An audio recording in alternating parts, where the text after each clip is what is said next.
नमस्ते दोस्तों, स्वागत है आपका मेरे YouTube channel soulful audio book. यहाँ आपको मिलेगी अनगिनत दिल छू लेने वाली कहानियाँ। तो आप जल्दी से चैनल को सब्सक्राइब कर लें और लाइक कमेंट शेयर करना न भूलें। तो चलिए शुरू करते हैं इस नए सफ़र को। अध्याय 21। अर्जुन ने सबको चौंका दिया। शर्मा परिवार के आंगन में हलचल जारी थी। मीनाक्षी थेदस के साथ बूढ़े जोनाथन शर्मा से मिलने गई थी। लोग परिवार के सदस्य भी वहां मौजूद थे। ऑक्टाविया, स्थिति को बड़ी तेजी से समझने वाली महिला, मीनाक्षी और थेदस को देखकर तुरंत हिम्मत से बोली, मीनाक्षी, पिछली बार हमारी बातों का मजाक बन गया था। मैं माफी चाहती हूँ। तुमने इसे दिल पर नहीं लिया ना? मीनाक्षी ने कहा। आपने ज्यादा बढ़ा चढ़ाकर कहा। मैं भी इन दिनों खुद की सोच रही हूँ। मुझे सार्वजनिक रूप से झगड़ा नहीं करना चाहिए था। मेरी गलती थी। ऐसी बातें मत कहो। मैं उस वक्त भावुक थी। हम सब परिवार हैं। बीता हुआ। जेनिफर ने अच्छा मेलजोल दिखाया। मीनाक्षी की शादी के बाद कृपया उसका ध्यान रखना। बिल्कुल, मैं अपनी बेटी जैसा रखूंगी। जेनिफर और ऑक्टाविया ने एक दूसरे की खूब तारीफ की। पुराने जोनाथन शर्मा के कमरे में रहे थोड़ी देर, फिर सभी मेहमानों का अभिनंदन करके वापस लिविंग रूम आए। तभी अर्जुन भी बाहर से अंदर आया और मीनाक्षी के पास पहुंचा। थेदस, जो अर्जुन को नापसंद करता था, घृणा भरी नजर से उसे देखता रहा, पर वह दिखावा नहीं कर पाया। थेदस ने ध्यान नहीं दिया। तभी पियानो से मधुर गीत गूंजने लगा। सबने देखा कि बड़े पियानो पर एक बच्चा उत्तम अंदाज से बजा रहा था। वह थेदस के भाई हेउ का बेटा जेरमिया था। 6 साल के लायक जेरमिया ने सबको प्रभावित कर दिया। गीत खत्म होने पर उसने विनम्रता से झुका। सभी ने तालियां बजाई। ऑक्टाविया ने कहा, मेरे पोते ने ये गीत बजाकर बूढ़े जोनाथन शर्मा को जन्मदिन की बधाई दी। धन्यवाद। अनिल शर्मा आगे बढ़े। जेरमिया बड़ा समझदार है। दामियान ने भी सहमति जताई। लोगों ने जेरमिया की खूब तारीफ की। जेरमिया गर्व से थेदस के पास ले जाया गया। थेदस घमंड से कहा, तुम्हारे बेटे का मुकाबला मेरे भतीजे से नहीं किया जा सकता। मैं शर्मिंदा होऊंगा अगर तुम्हारा बेटा कभी बाहर निकले। मीनाक्षी ने उनकी ओर एक तरफा नजर डाली। पहले तो उन्हें फर्क नहीं पड़ता था, लेकिन ऑक्टाविया का दिखावा उन्हें असहज कर गया। मीनाक्षी ने अर्जुन का हाथ पकड़कर उसे पियानो पर बिठाया। अनिल शर्मा और दामियान अभी वहां थे। अनिल ने मीनाक्षी को रोका, अपमान मत करो। मीनाक्षी ने अनदेखा किया। धीरे से अर्जुन के कान में बोली, 8वां भाग काफी होगा। अर्जुन ने सिर हिलाया। लोग उसे देखकर अचरज में थे। बहुतों ने सोचा कि मीनाक्षी का बेटा बेवकूफ है और जेरमिया से मुकाबला करना नहीं जानता। लेकिन फिर मधुर संगीत फिर से गूंजने लगा। अर्जुन ने कुशलता से पियानो बजाया। हर सुर उसका था। वही पियानो में जादू जैसा। हो सकता है लोग हंसने ही वाले थे, पर वे स्तब्ध रह गए। पूरे हॉल में सन्नाटा छा गया। गीत खत्म हुआ। कोई तालियां नहीं।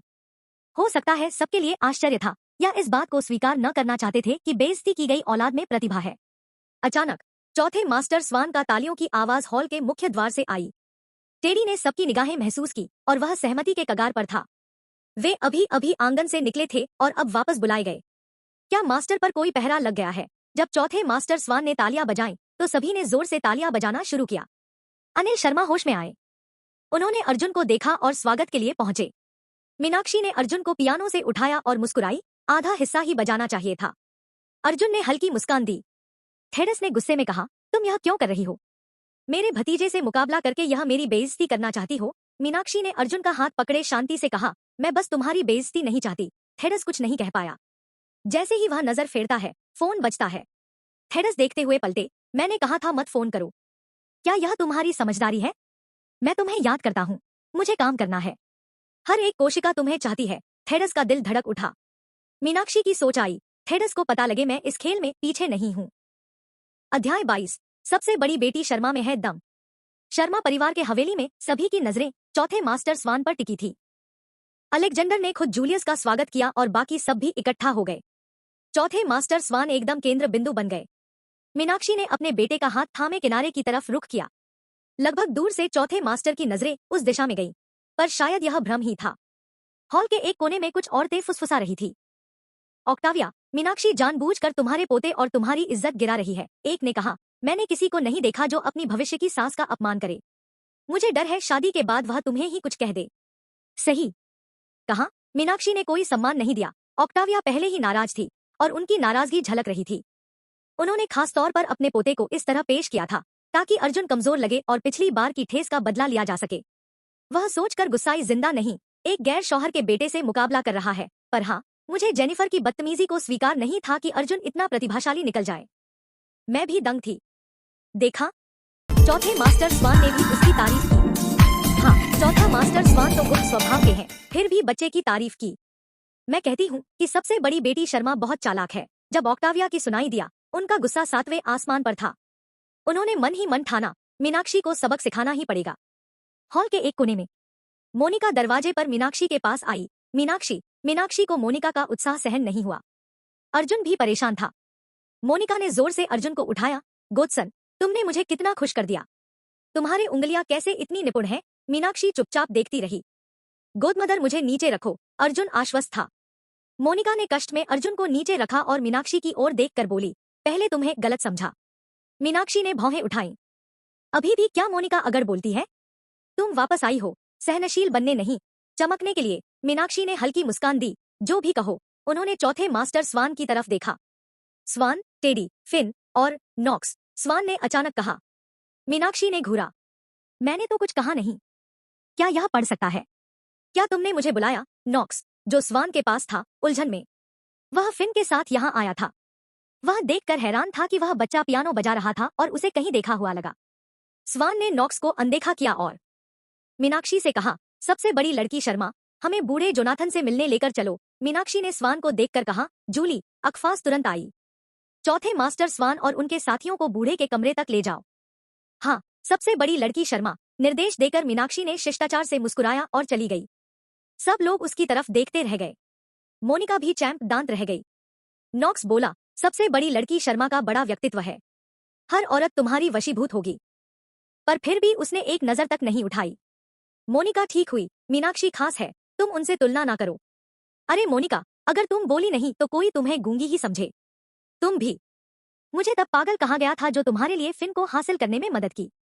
मुझे भी। फिन ने झुंझलाते हुए एडवर्ड को देखा। चौथे मास्टर स्वान, अब लंच शुरू होने वाला है। वे सम्मान अर्पित करने के लिए जाने वाले थे। स्वान ने मीनाक्षी से नजरें हटा ली और सिर हिला दिया। वे ऊपर उठ गए और बूढ़े जोनाथन के कमरे के लिए रवाना हुए। नीचे जाजमिन ने उनकी पीठ देखी और कहा, तुम्हारा चौथा अंकल। हाँ, एडव ने सिर हिलाया। अब वह चौथे अंकल को साफ देख सकता था। पहले वह ऐसे समारोह में नहीं आते थे। चौथे अंकल अभी मीनाक्षी के साथ बात कर रहे थे। जाजमिन ने मासूमियत से पूछा। एडविन ने थोड़ा कांपते हुए कहा, पिछली बार उन्होंने मीनाक्षी को नीलम दिया था। क्या तुम्हारा चौथे अंकल? नहीं, उसने तुरंत मना किया। वो मीनाक्षी से आकर्षित नहीं हो सकते। जाजमिन चुप रही। वह नहीं चाहती थी कि मीनाक्षी चौथे मास्टर स्वान को भी अपने जाल में फंसाए। उसके लिए केवल स्वान परिवार में स्थान पाने से बड़ा कुछ नहीं था। वह सोचकर खुश हुई। एडविन खफा था। मीनाक्षी की वापसी उनकी उम्मीदों से कहीं ज्यादा थी। अध्याय 23। मछली चारे में फंस गई शर्मा परिवार के हवेली में अभी भी हलचल जारी थी। दोपहर के भोजन के बाद अधिकांश लोग मनोरंजन के लिए रुके रहे। शर्मा हवेली में एक बड़ा और आलीशान मनोरंजन कक्ष था। मोनिका को महजोंग खेलना पसंद था। खाने के बाद उसने नॉक्स और मीनाक्षी को महजोंग खेलने के लिए बुलाया। चौथे मास्टर स्वान को उसने बुलाने की हिम्मत नहीं जुटाई। अचानक एडविन ने उनके बीच शामिल होने की इच्छा जताई।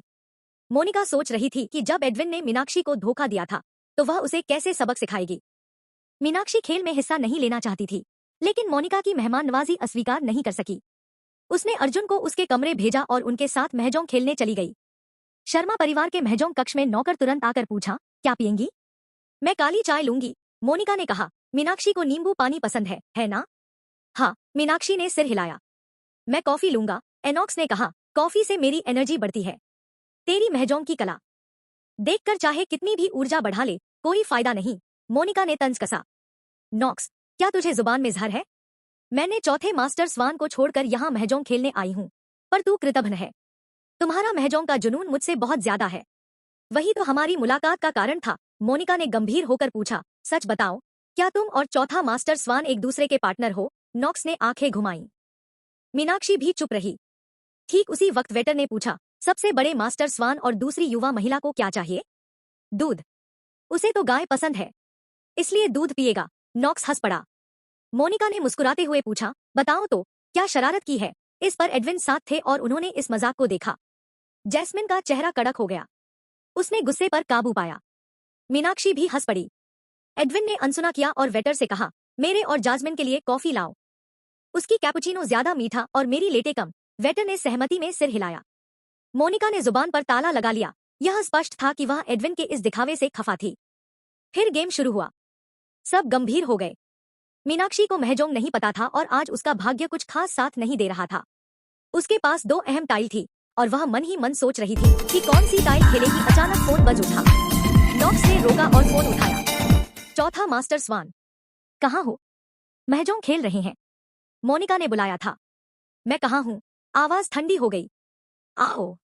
यह फिन खेल में तब से कब दिलचस्पी लेने लगे? तुम कहाँ हो? मैं तुम्हें लेने आता हूँ। मुख्य हॉल। नॉक्स ने फोन काट दिया। टूटिया के लिए थोड़ा इंतजार करें। चौथा मास्टर आ रहे हैं। जल्दी करो, मोनिका बोली। नॉक्स तेजी से गया। तीनों ने टाइलें नीचे रखी। मीनाक्षी बोली, मैं वॉशरूम जाती हूँ। जाओ जाओ, हाथ धोना मत भूलना। मीनाक्षी वाकई भाग्य बदलना चाहती थी। वह बाहर आई। बाहर एक परिचित आवाज सुनाई दी। माँ, मुझे तुम्हारे महजोंग खेलने में बोरियत हो रही है। मैं नहीं खेलना चाहता। मुझे जाने दो। मैं डिनर से पहले वापस आ जाऊंगा। थेदस की आवाज थी। बच्चा, आज बूढ़े जोनाथन शर्मा का जन्मदिन है। अगर तुम्हारे पिता को पता चल गया तो बहुत पिटाई होगी, ऑक्टाविया ने टोका। क्या वह अंकल लॉरेंस से कारोबार की बात कर रहे हैं? वे मेरा क्या करेंगे? मुझे जाने दो। जब भी मीनाक्षी को देखता हूँ गुस्सा आता है। मुझे भी, ऑक्टाविया ने कहा। उसने हमें सार्वजनिक तौर पर अपमानित किया। मैं उसे मार डालना चाहती हूँ। मैं उससे बदला लूंगा। मैं किसी और से मिलने जा रहा हूँ। पागल हो? ऑक्टाविया ने हक्का बक्का किया। वह नहीं जानती क्या कर रही है। मैं संभल जाऊंगा माँ, ऑक्टाविया ने कुछ और कहना चाहा। क्या तुम वाकई चाहते हो कि तुम्हारा बेटा मीनाक्षी से प्यार करे? ठीक है, कोई झगड़ा नहीं। मैं जानता हूँ कि तुम मुझसे प्यार करते हो। शादी के बाद उसकी सजा तुम्हें जरूर मिलेगी। दोनों चले गए। मीनाक्षी ने धैर्य से अपने फोन पर एक संदेश टाइप किया। थेडस पर नजर रखो। समझ गया। फिर वह हाथ धोकर कमरे की ओर बढ़ी। अध्याय 24। चौथा मास्टर स्वान अपनी पत्नी के लिए शुभ होता है। मीनाक्षी निजी कक्ष में लौटी। रुक गई। जो वहां बैठा था वो चौथा मास्टर स्वान था। वह अभी महजोंग खेल रहा था, उसी के टाइल्स के साथ। मीनाक्षी सोचने लगी कि क्या सीधे चली जाऊं। तभी मोनिका की आवाज आई। मीनाक्षी, तुम्हारा भाग्य तो सचमुच बिगड़ चुका था। चौथे मास्टर स्वान आए भाग्य बदलने। वाह, स्कोर, मोनिका ने उत्साह में चिल्लाते हुए कहा। पूरे सेट। मोनिका ने टाइल्स दिखाए। तुम्हारा भी भाग्य कुछ खास नहीं, एडवर्ड ने देखा। मीनाक्षी ने कहा, मैं खुद करूंगी। स्वान ने उठकर मीनाक्षी की ओर देखा। एडविन भी सम्मानपूर्वक उठा। चौथे अंकल, मुझे जगह देंगे? जरूरत नहीं। नॉक्स। चौथे मास्टर ने अपने साथ मौजूद नॉक्स को बुलाया। नॉक्स चुपचाप उठकर रास्ता दिया। एडवर्ड ने नॉक्स की जगह बैठकर शांत मुद्रा भी धारण की। फिर खेल शुरू हुआ। नॉक्स ने खेल देखते हुए मुस्कुराया कि 4 बांस की टाइल लेकर स्वान जीतने वाले हैं। कहा जाता है कि चौथा मास्टर स्वान का भाग्य खराब नहीं होता। खेल में कुछ दौर हुए। एडविन अपनी टाइल लेकर आगे बढ़ा और एक टाइल छोड़ दी। मोनिका ने चौथे मास्टर स्वान की छोड़ी हुई टाइल पकड़ ली। मीनाक्षी ने फिर से 4 बांस की टाइल छोड़ी। नॉक्स ने पूछा, क्या तुमने टाइल गलत देखी? एक सच्चा सज्जन खेल के दौरान चुप रहता है, एडवर्ड ने मंद आवाज में कहा। नॉक्स ने अपना गुस्सा दबाया। मीनाक्षी ने एक और 4 बांस छोड़ी। अंतिम 2 टाइल्स। नॉक्स ने फुसफुसाया। स्वान लगातार टाइल्स खींचता रहा। नॉक्स करीब था कि खुशी में कूद पड़े जब उसने देखा कि स्वान ने 4 बांस खुद खींची और 8 बांस छोड़ दी। स्कोर। मीनाक्षी ने अपनी टाइल पलटते हुए मुस्कुराकर कहा, गोल्डन हुक विद 2 कांग्स एंड फुल टाइल्स। चौथे मास्टर ने टाइल्स रखी और मीनाक्षी को चिप्स दिए। नॉक्स के आंखें खुली की खुली रह गईं। खेल के कई दौर बाद नॉक्स समझा कि चौथा मास्टर स्वान यहाँ केवल ताश खेलने नहीं बल्कि महिला के पीछे हैं। मोनिका भी छूट गई। चौथे मास्टर आने के बाद से मीनाक्षी की किस्मत चमकी। मीनाक्षी खूब जीत पाई। शुरू में नॉक्स जीत रहा था पर अब लगभग सब कुछ हार चुका था। स्कोर। मीनाक्षी ने खुशी से चौथे मास्टर स्वान की छोड़ी टाइल ली। नॉक्स ने उसकी नजरें देखी और उसका चेहरा अवाक था। यह भी गोल्डन सूट था। मोनिका ने कहा, चौथे मास्टर, तुम मीनाक्षी की लकी चार्म हो। स्वान ने हल्की नजरें हिलाई। मोनिका उलझन में थी। ये आदमी किसी और को नहीं, मीनाक्षी को मिला। सही किया। ऐसा है क्या? चौथे मास्टर ने मीनाक्षी की तरफ देखते हुए पूछा। मीनाक्षी ने पीछे देखा नहीं। नॉक्स ने कहा, शायद उनमें शोहरत की क्षमता है। मीनाक्षी ने होठ दबाए। मोनिका जोर से हंसी। नॉक्स, मेरे चौथे अंकल का मजाक मत उड़ाना। एडविन नाराज था। उसके बगल में जाजमिन भी बहुत नाराज। तुम्हारे चौथे अंकल को फर्क नहीं पड़ता तो तुम्हें क्यों? मोनिका, संभालो। एडविन, अब तुम्हारी बारी है। मोनिका, खेलो, मीनाक्षी ने कहा। मोनिका ने एडविन की ओर देखा और टाइल ली। उसका मूड अच्छा था। उसने मुस्कुराकर कहा, चौथे मास्टर, आज तुम्हारे पैसे मैंने खर्च कर दिए। चौथे मास्टर ने कहा, सदियों से जवानों को थोड़ा पैसा खोने देना जरूरी है। तुम ज्यादा जिद्दी हो, मोनिका ने तारीफ की। नॉक्स ने कहा, मेरे पास चिप्स खत्म हो गए। क्या खरीदने चाहिए? नॉक्स ने अपनी नाक की तरफ इशारा किया। तुम्हारी किस्मत अपनी पत्नी से हारो, मैं ना खरीदूं। नहीं, स्वान ने भौंक उठाई। नॉक्स ने मान लिया, लेकिन कह गया, मैं भी जवान हूँ, सम्मान देना पड़ता है। कतई, नॉक्स बोला। स्वान ने अनसुना करने का अभिनय किया। नॉक्स ने पैसे खर्च कर चिप्स खरीदी। खेल खत्म की तरफ बढ़ रहा था। मीनाक्षी ने बहुत कुछ जीत लिया। देखो तो सही, चौथे मास्टर स्वान के अलावा सबने हार मानी। तभी निजी कक्ष के बाहर अफरातफरी मच गई। सेवक ने घबराकर कहा, सबसे बड़ी लड़की शर्मा, छोटे मास्टर और लोक परिवार के छोटे मास्टर लड़ रहे हैं। मीनाक्षी ने टाइलें रख दी, कहा, माफ करना, मुझे जाना पड़ेगा। युवा मास्टर विंटर, मेरी जगह लेना, और वह वहां से चली गई। नॉक्स उत्साहित था। मास्टर ने टाइल्स रख दी। मोनिका भी उठा और उन सभी के साथ वहां गई। उसने अपने भगवान के बेटे की हिफाजत का फैसला किया। तभी हॉल में जनता की नजरें थी। मीनाक्षी दाखिल हुई। अर्जुन झुका हुआ खड़ा था। जेरमिया ऑक्टाविया की गोद में था, रोता हुआ। अर्जुन ने मुझे मारा, उसने मुझे गिरा दिया और मेरा चेहरा खरोचा है। दादी, मुझे बदला चाहिए। ऑक्टाविया अपने पोते के घायल चेहरे को देखकर तड़प उठी। पोते को बड़ा प्यार मिला था। उसने कभी गलत कार्य नहीं किया था। उसकी दिल की आग फिर से भड़क उठी। जैसे ही ऑक्टाविया बोलने लगी, अलेक्जेंडर चिल्लाया, क्या चल रहा है? वह गुस्से में था। 25 अध्याय लोक परिवार ने खुद को अपमानित किया। मीनाक्षी तेजी से अपने बेटे अर्जुन के पास पहुंची। अर्जुन ने मीनाक्षी को देखा। अर्जुन, अनिल शर्मा की आवाज तेज हो गई। वह स्पष्ट रूप से गुस्से में था। मीनाक्षी ने होंठ तरेरे और बोली, अर्जुन, माफी मांगो। अनिल रुका। अचानक उसने सोचा नहीं था कि मीनाक्षी इतनी जल्दी झुक जाएगी। वह तो तैयार था कि मीनाक्षी अपनी औलाद की हिफाजत के लिए उसके खिलाफ जाए। अर्जुन ने हकलाते हुए माफी मांगी। माफी मांगो, मीनाक्षी ने सख्ती से कहा। अर्जुन ने थोड़ा संकोच महसूस किया, लेकिन आज्ञाकारी होकर जेरमिया के सामने जाकर बोला, मुझे माफ कर दो। माफी नहीं, मैं तुम्हारा चेहरा खरोचना चाहता हूँ, जेरमिया घमंडी अंदाज में बोला।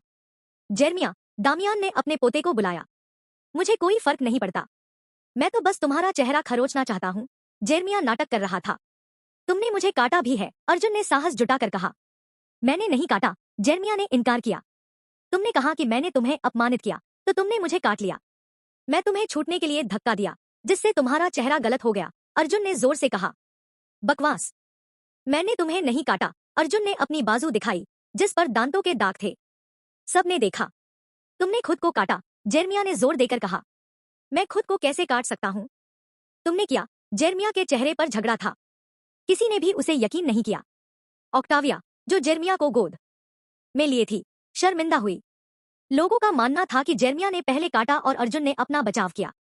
जेरमिया ने सबसे पहले शिकायत की। जेरमिया, दामियान का चेहरा कड़वा हो गया। जेरमिया आज काफी बिगड़ गया था। उसे तो आज एक और भोज में जाना था, लेकिन वे उसे केवल दिखावा करने के लिए ही लाए थे। अंत में उसने सबका मजाक बना दिया। दादा, अर्जुन झूठ बोल रहा है, मैंने काटा नहीं।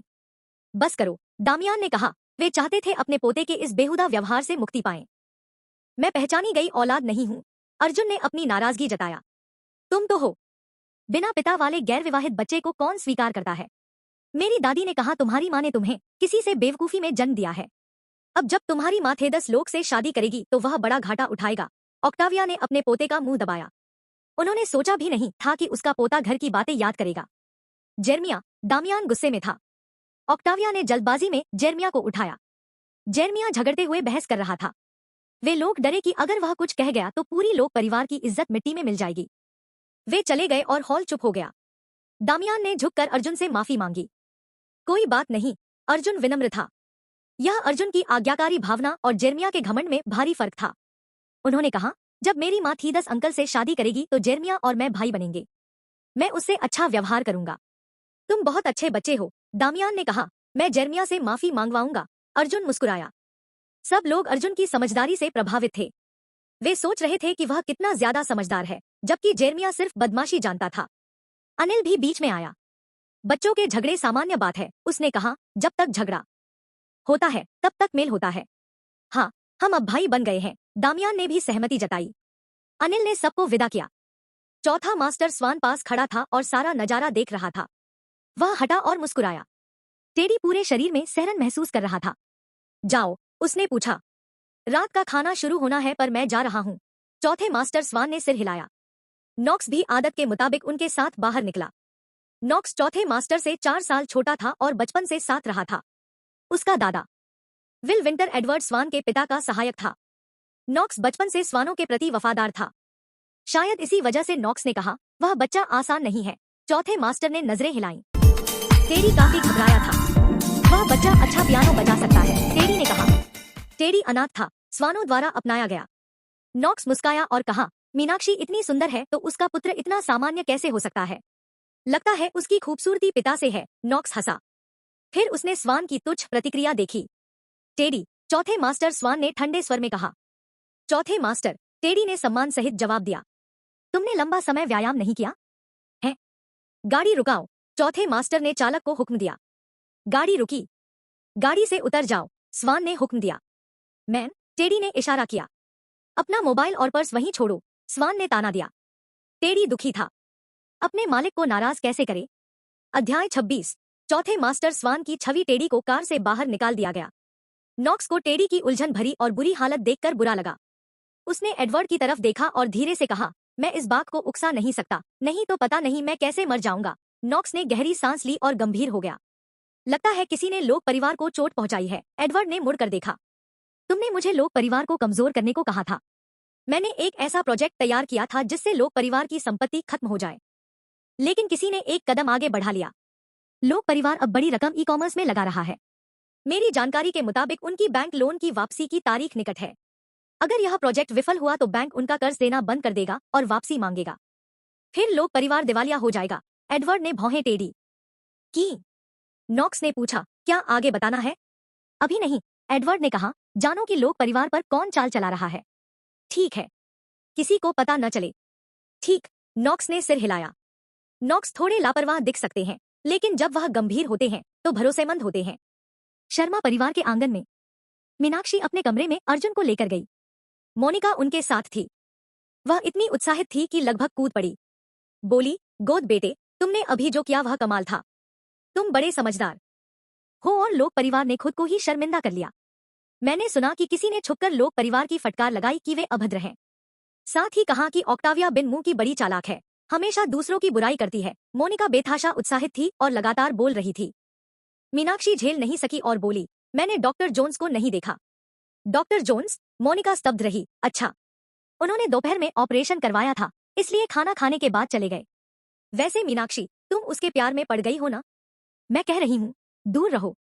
वह बुरा इंसान है। मीनाक्षी पर बात का असर नहीं हुआ। मोनिका की सोच भी अलग थी। अगर तुम शादी करना चाहती हो तो चौथे मास्टर स्वान ठीक है। मैं इच्छुक नहीं हूँ। उनके पास सब कुछ है। तुम्हें क्या शिकायत? कोई शिकायत नहीं, मैं नहीं चाहती। तुम्हें लगता है चौथे मास्टर स्वान उतने बुरे नहीं है? मोनिका ने भौहें उठा दी। मीनाक्षी चुप थी। मैंने फिन से पूछा, उनमें कोई मुश्किल नहीं है। मोनिका ने कहा, उनका व्यक्तित्व ठंडा है, महिलाओं को पसंद नहीं। पर जानते हो, चौथे मास्टर स्वान दिखने में कितना हॉट है। अर्जुन अभी नन्हा है।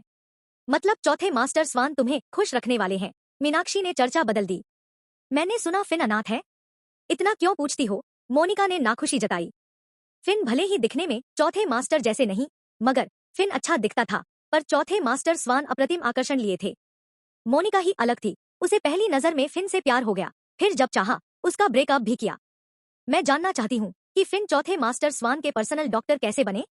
मैंने उससे पूछा। मोनिका ने कहा, फिन के पास कुछ नहीं था, फिर भी चौथे मास्टर ने भरोसा किया। उसके मेडिकल स्किल्स भी बेहतरीन हैं।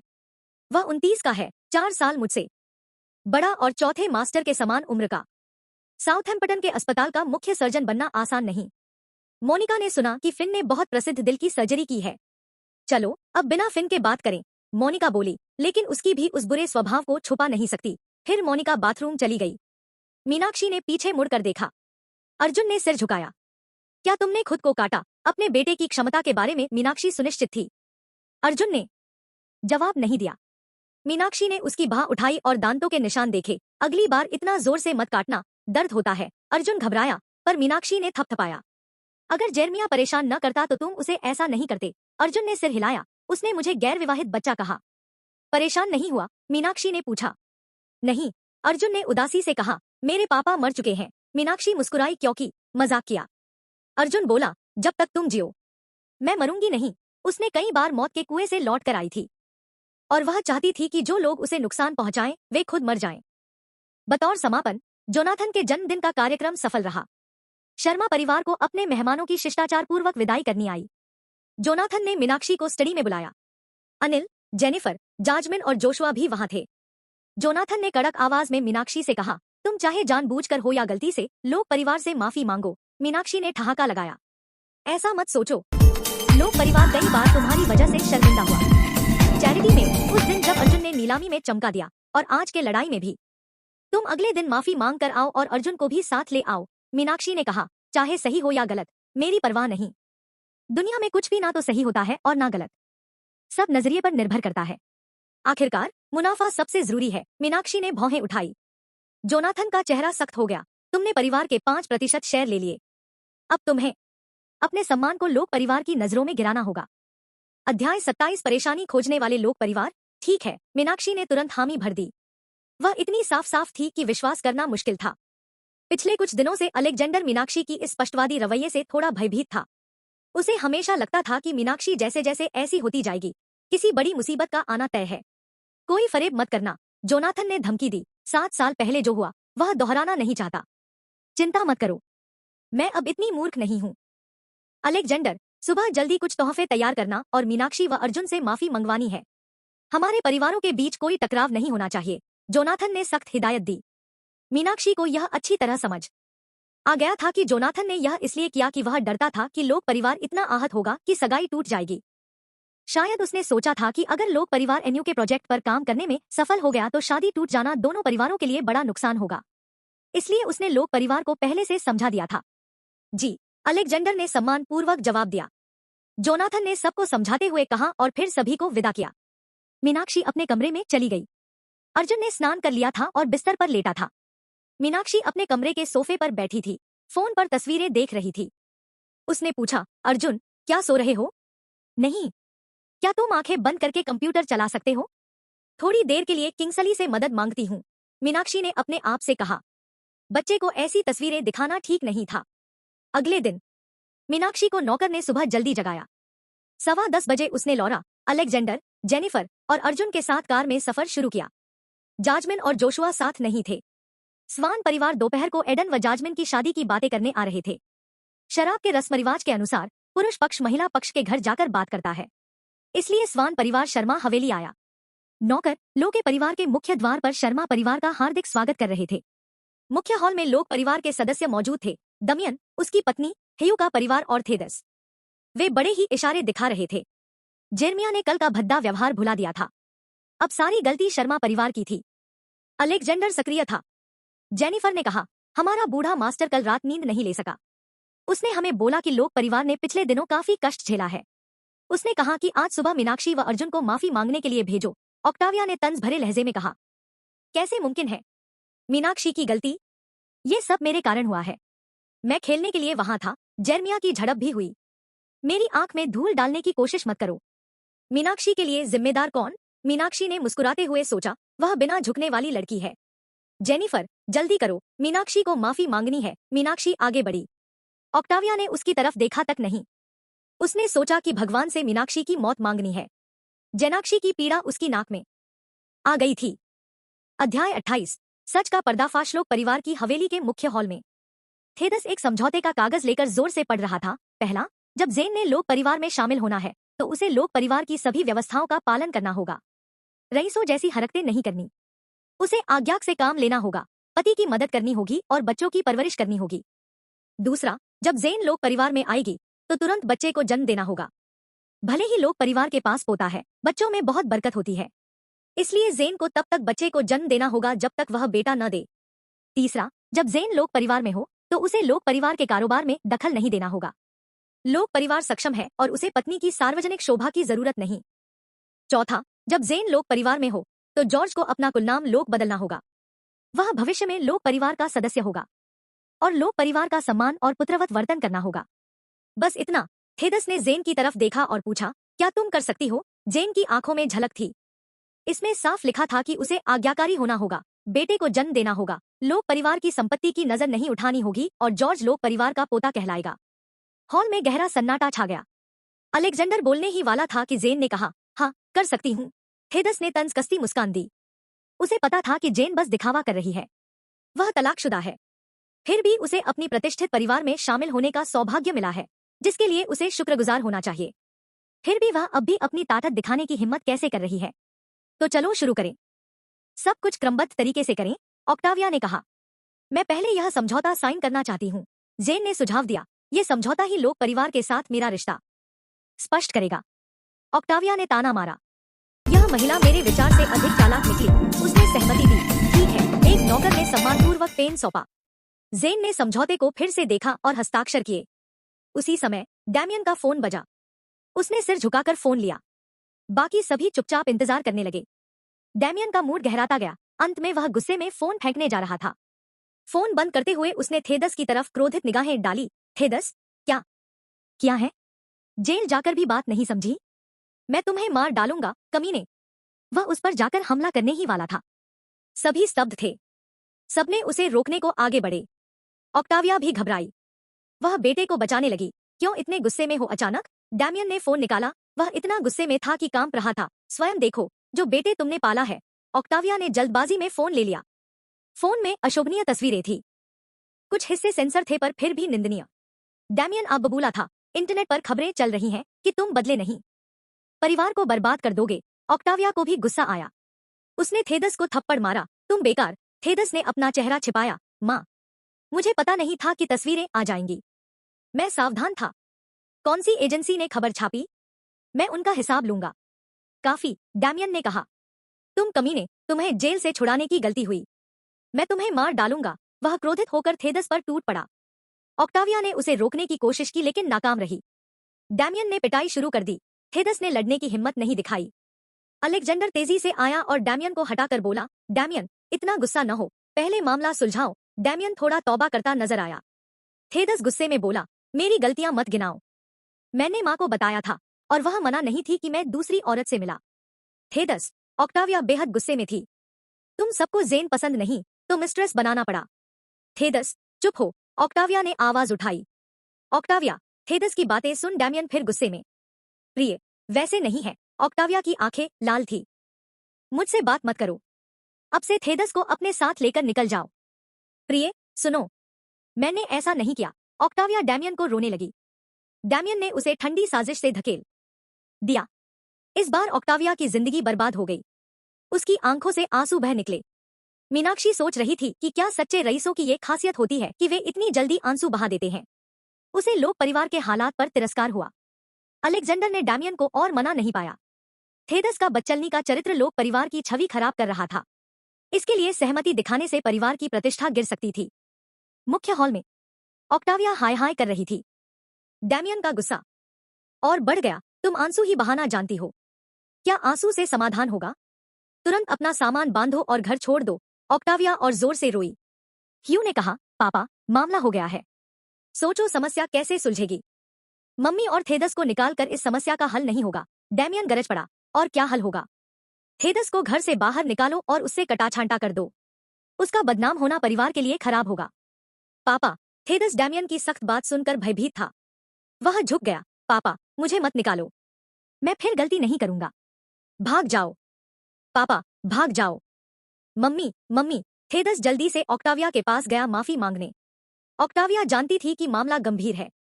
अगर डैमियन ने परिवार की प्रतिष्ठा के लिए निकाल दिया तो उसके पास एक चाल थी। उसने कहा, बर्बाद बेटे की वापसी सोने से भी ज्यादा फायदेमंद होती है। हमें मीडिया को यह बताना होगा कि किसी ने थेदस को बहका दिया और अब वह पछता रहा है।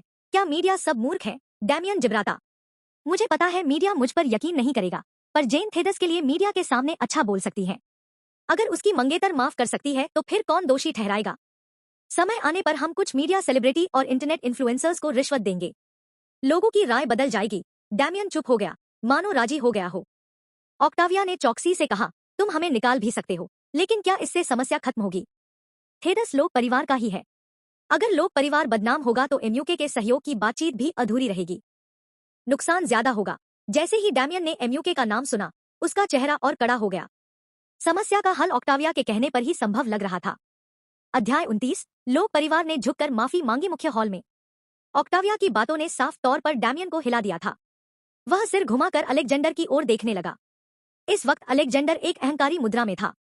उसने ठंडी हंसी के साथ कहा, डैमियन, मैं पूरी दिल से चाहता था कि मेरी बेटी तुम्हारे बेटे से शादी करे। इस बीच हमें तुम्हारे परिवार को हुए कष्ट की चिंता थी। मुझे कभी नहीं लगा था कि थेदस महिलाओं के साथ इस तरह बदतमीजी करे। डैमियन, तुम्हारे बेटे का रवैया सच में मुझे और मेरे परिवार को निराश किया है। यह हमारी गलती है, हमारी ही। डैमियन जल्दी से माफी मांगने लगा। काश मैं अपने बेटे को मार डाल सकूं, पर क्या इससे हल निकलेगा? वह लोक परिवार का हिस्सा है। मैं उसे निकालना चाहता हूं, पर जब एमयूके के साथ सहयोग पर विचार चल रहा है तो योजना खराब नहीं हो सकती। बस करो। अलेक्जेंडर को कोई फर्क नहीं था। मैं, अलेक्जेंडर, अपनी बेटी को तुम्हारे जैसे बेटे से शादी करने नहीं दूंगा ताकि छोटा लाभ हो। हम दोनों माता पिता हैं, इसलिए तुम्हारी भावनाएं समझता हूँ। माने की शादी हो गई और एमयूके परियोजना भी तय हो गई, क्या अचानक इसे तोड़ना सही होगा? परेशान होता हूँ, पर बेटी को तुम्हारे साथ नहीं खो सकता। अलेक्जेंडर, हमारा परिवार तुम्हें निराश कर चुका है, डैमियन सच्चे दिल से बोला। मैं सुधार नहीं कर सकता, पर एमयूके के सहयोग को जारी रखने के लिए मैं तैयार हूँ। प्रोजेक्ट बराबर बांटेंगे। अलेक्जेंडर तुरंत प्रभावित हुआ। उसने डैमियन को देखा। डैमियन का दिल कट्टा गया। उसने कहा, मैंने एमयूके के साथ काम के लिए 20 अरब से ज्यादा रुपए लगाए हैं। मैंने दर्जनों ई-कॉमर्स कंपनियां खरीदी हैं, बैंक का कर्ज भी बढ़ गया है। मैं तुम्हें खर्च नहीं करने दूंगा। करार के बाद आधा काम तुम्हारा। अलेक्जेंडर ने विश्वास न कर पाने वाला नजरिया दिखाया। सब जानते थे यह सबसे गर्म प्रोजेक्ट था। एमयूके, एशिया का सबसे बड़ा समूह, आ रहा था। हरकिन शहर में ई-कॉमर्स के लिए टक्कर कुछ ही दूर थी। मैं, डैमियन, जैसा कहता हूं वैसा करूंगा, डैमियन ने फिर कहा।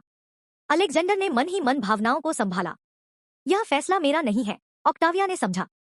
वह जल्दी मीनाक्षी से बोली, मीनाक्षी, थेदस थोड़ी देर भटक गया था। मैं गारंटी देती हूँ वह तुम्हें भविष्य में निराश नहीं करेगा। क्या एक बार उसे माफ कर सकती हो? मीनाक्षी की आंखों में हल्का हिलोरा था। वह जो घमंडी थी वह पहले से नरम हो गई थी। मीनाक्षी कुछ नहीं बोली। ऑक्टाविया जल्दी बोली, अब तुम्हें माफी मांगने की जरूरत नहीं। मैं बस डराना चाह रही थी। जब तुम लोग परिवार की बहू बनोगी, मैं तुम्हारी पूरी देखभाल करूंगी। तुम्हें अपनी कोई ठेस नहीं लगने दूंगी। आंटी, मीनाक्षी ने बीच में कहा। ऑक्टाविया ने मुस्कुराकर कहा, हाँ मीनाक्षी, पिछले बारे में कोई कड़वाहट नहीं। क्या बात कर रही हो? मैं तो मजाक कर रही थी। ठीक है, बीती बात भूलो। हाँ हाँ, ऑक्टाविया ने जोर से सिर हिलाया। पर अब जो हुआ वह मुझे समझाओ। मीनाक्षी ने भौहें उठाई। ऑक्टाविया रुकी। उसने सोचा नहीं था कि मीनाक्षी और सवाल भी करेगी। मीनाक्षी बोली, आंटी, तुमने कहा था कि थेदस भविष्य में कभी धोखा नहीं देगा। मैं नहीं जानती आगे क्या होगा, पर इस बार उसने सच में बुरा किया। उसने मेरी और मेरे परिवार की इज्जत गिराई। ऑक्टाविया का मूड अच्छा नहीं था। अंत में वह छोटी लड़की से सबक सीख रही थी, जो उसे अच्छा नहीं लगा। फिर भी वह सुनना पड़ी क्योंकि वह खुद भी बिना तर्क की बात कर रही थी। लॉरेंस और लोक परिवार की शादी आपसी फायदे पर आधारित है। अगर हम शादी तोड़ेंगे तो दोनों परिवार का नुकसान होगा। मैं तुम्हारे सुझाव को मानने को तैयार हूँ, ताकि थेदस की छवि बनी रहे। मुझे पता था तुम अच्छी हो, मीनाक्षी। मैं भविष्य में बेहतरीन व्यवहार करूंगी। पर मीनाक्षी ने कहा, मैं चाहती हूँ थेदस यहाँ घुटनों पर झुके और माफी मांगे। वह वायदा करे कि दोबारा ऐसा नहीं करेगा। ऑक्टाविया के चेहरे पर बदलाव आया। जैसे ही वह बोलने लगी, मीनाक्षी ने कहा, अगर मुझे याद सही है तो थेदस ने कहा था कि तुम उसे माफ कर चुकी हो, तो मुझे लगता है। ऑक्टाविया ने मीनाक्षी को देखा। तुम्हें भी मुझसे माफी मांगनी चाहिए, आंटी, मीनाक्षी ने सख्ती से कहा। सबने मीनाक्षी को देखा। एक पल उनके रूखे स्वभाव से दंग रह गए। अगले ही पल लगा जैसे वह एक भ्रम था। पर मीनाक्षी काफी समझदार थी। अगर लोक परिवार ईमानदार था तो वह इन शर्तों से इनकार नहीं कर सकता था।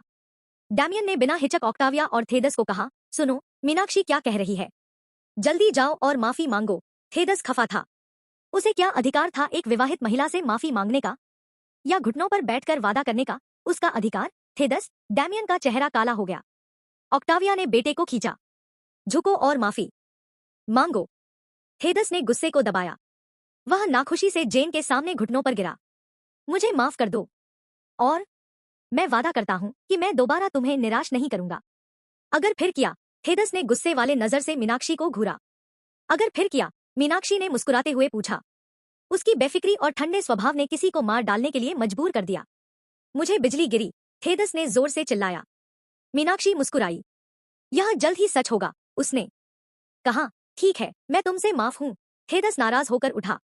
एक दिन वह बदला लेगा। मीनाक्षी ने ऑक्टाविया की तरफ देखा।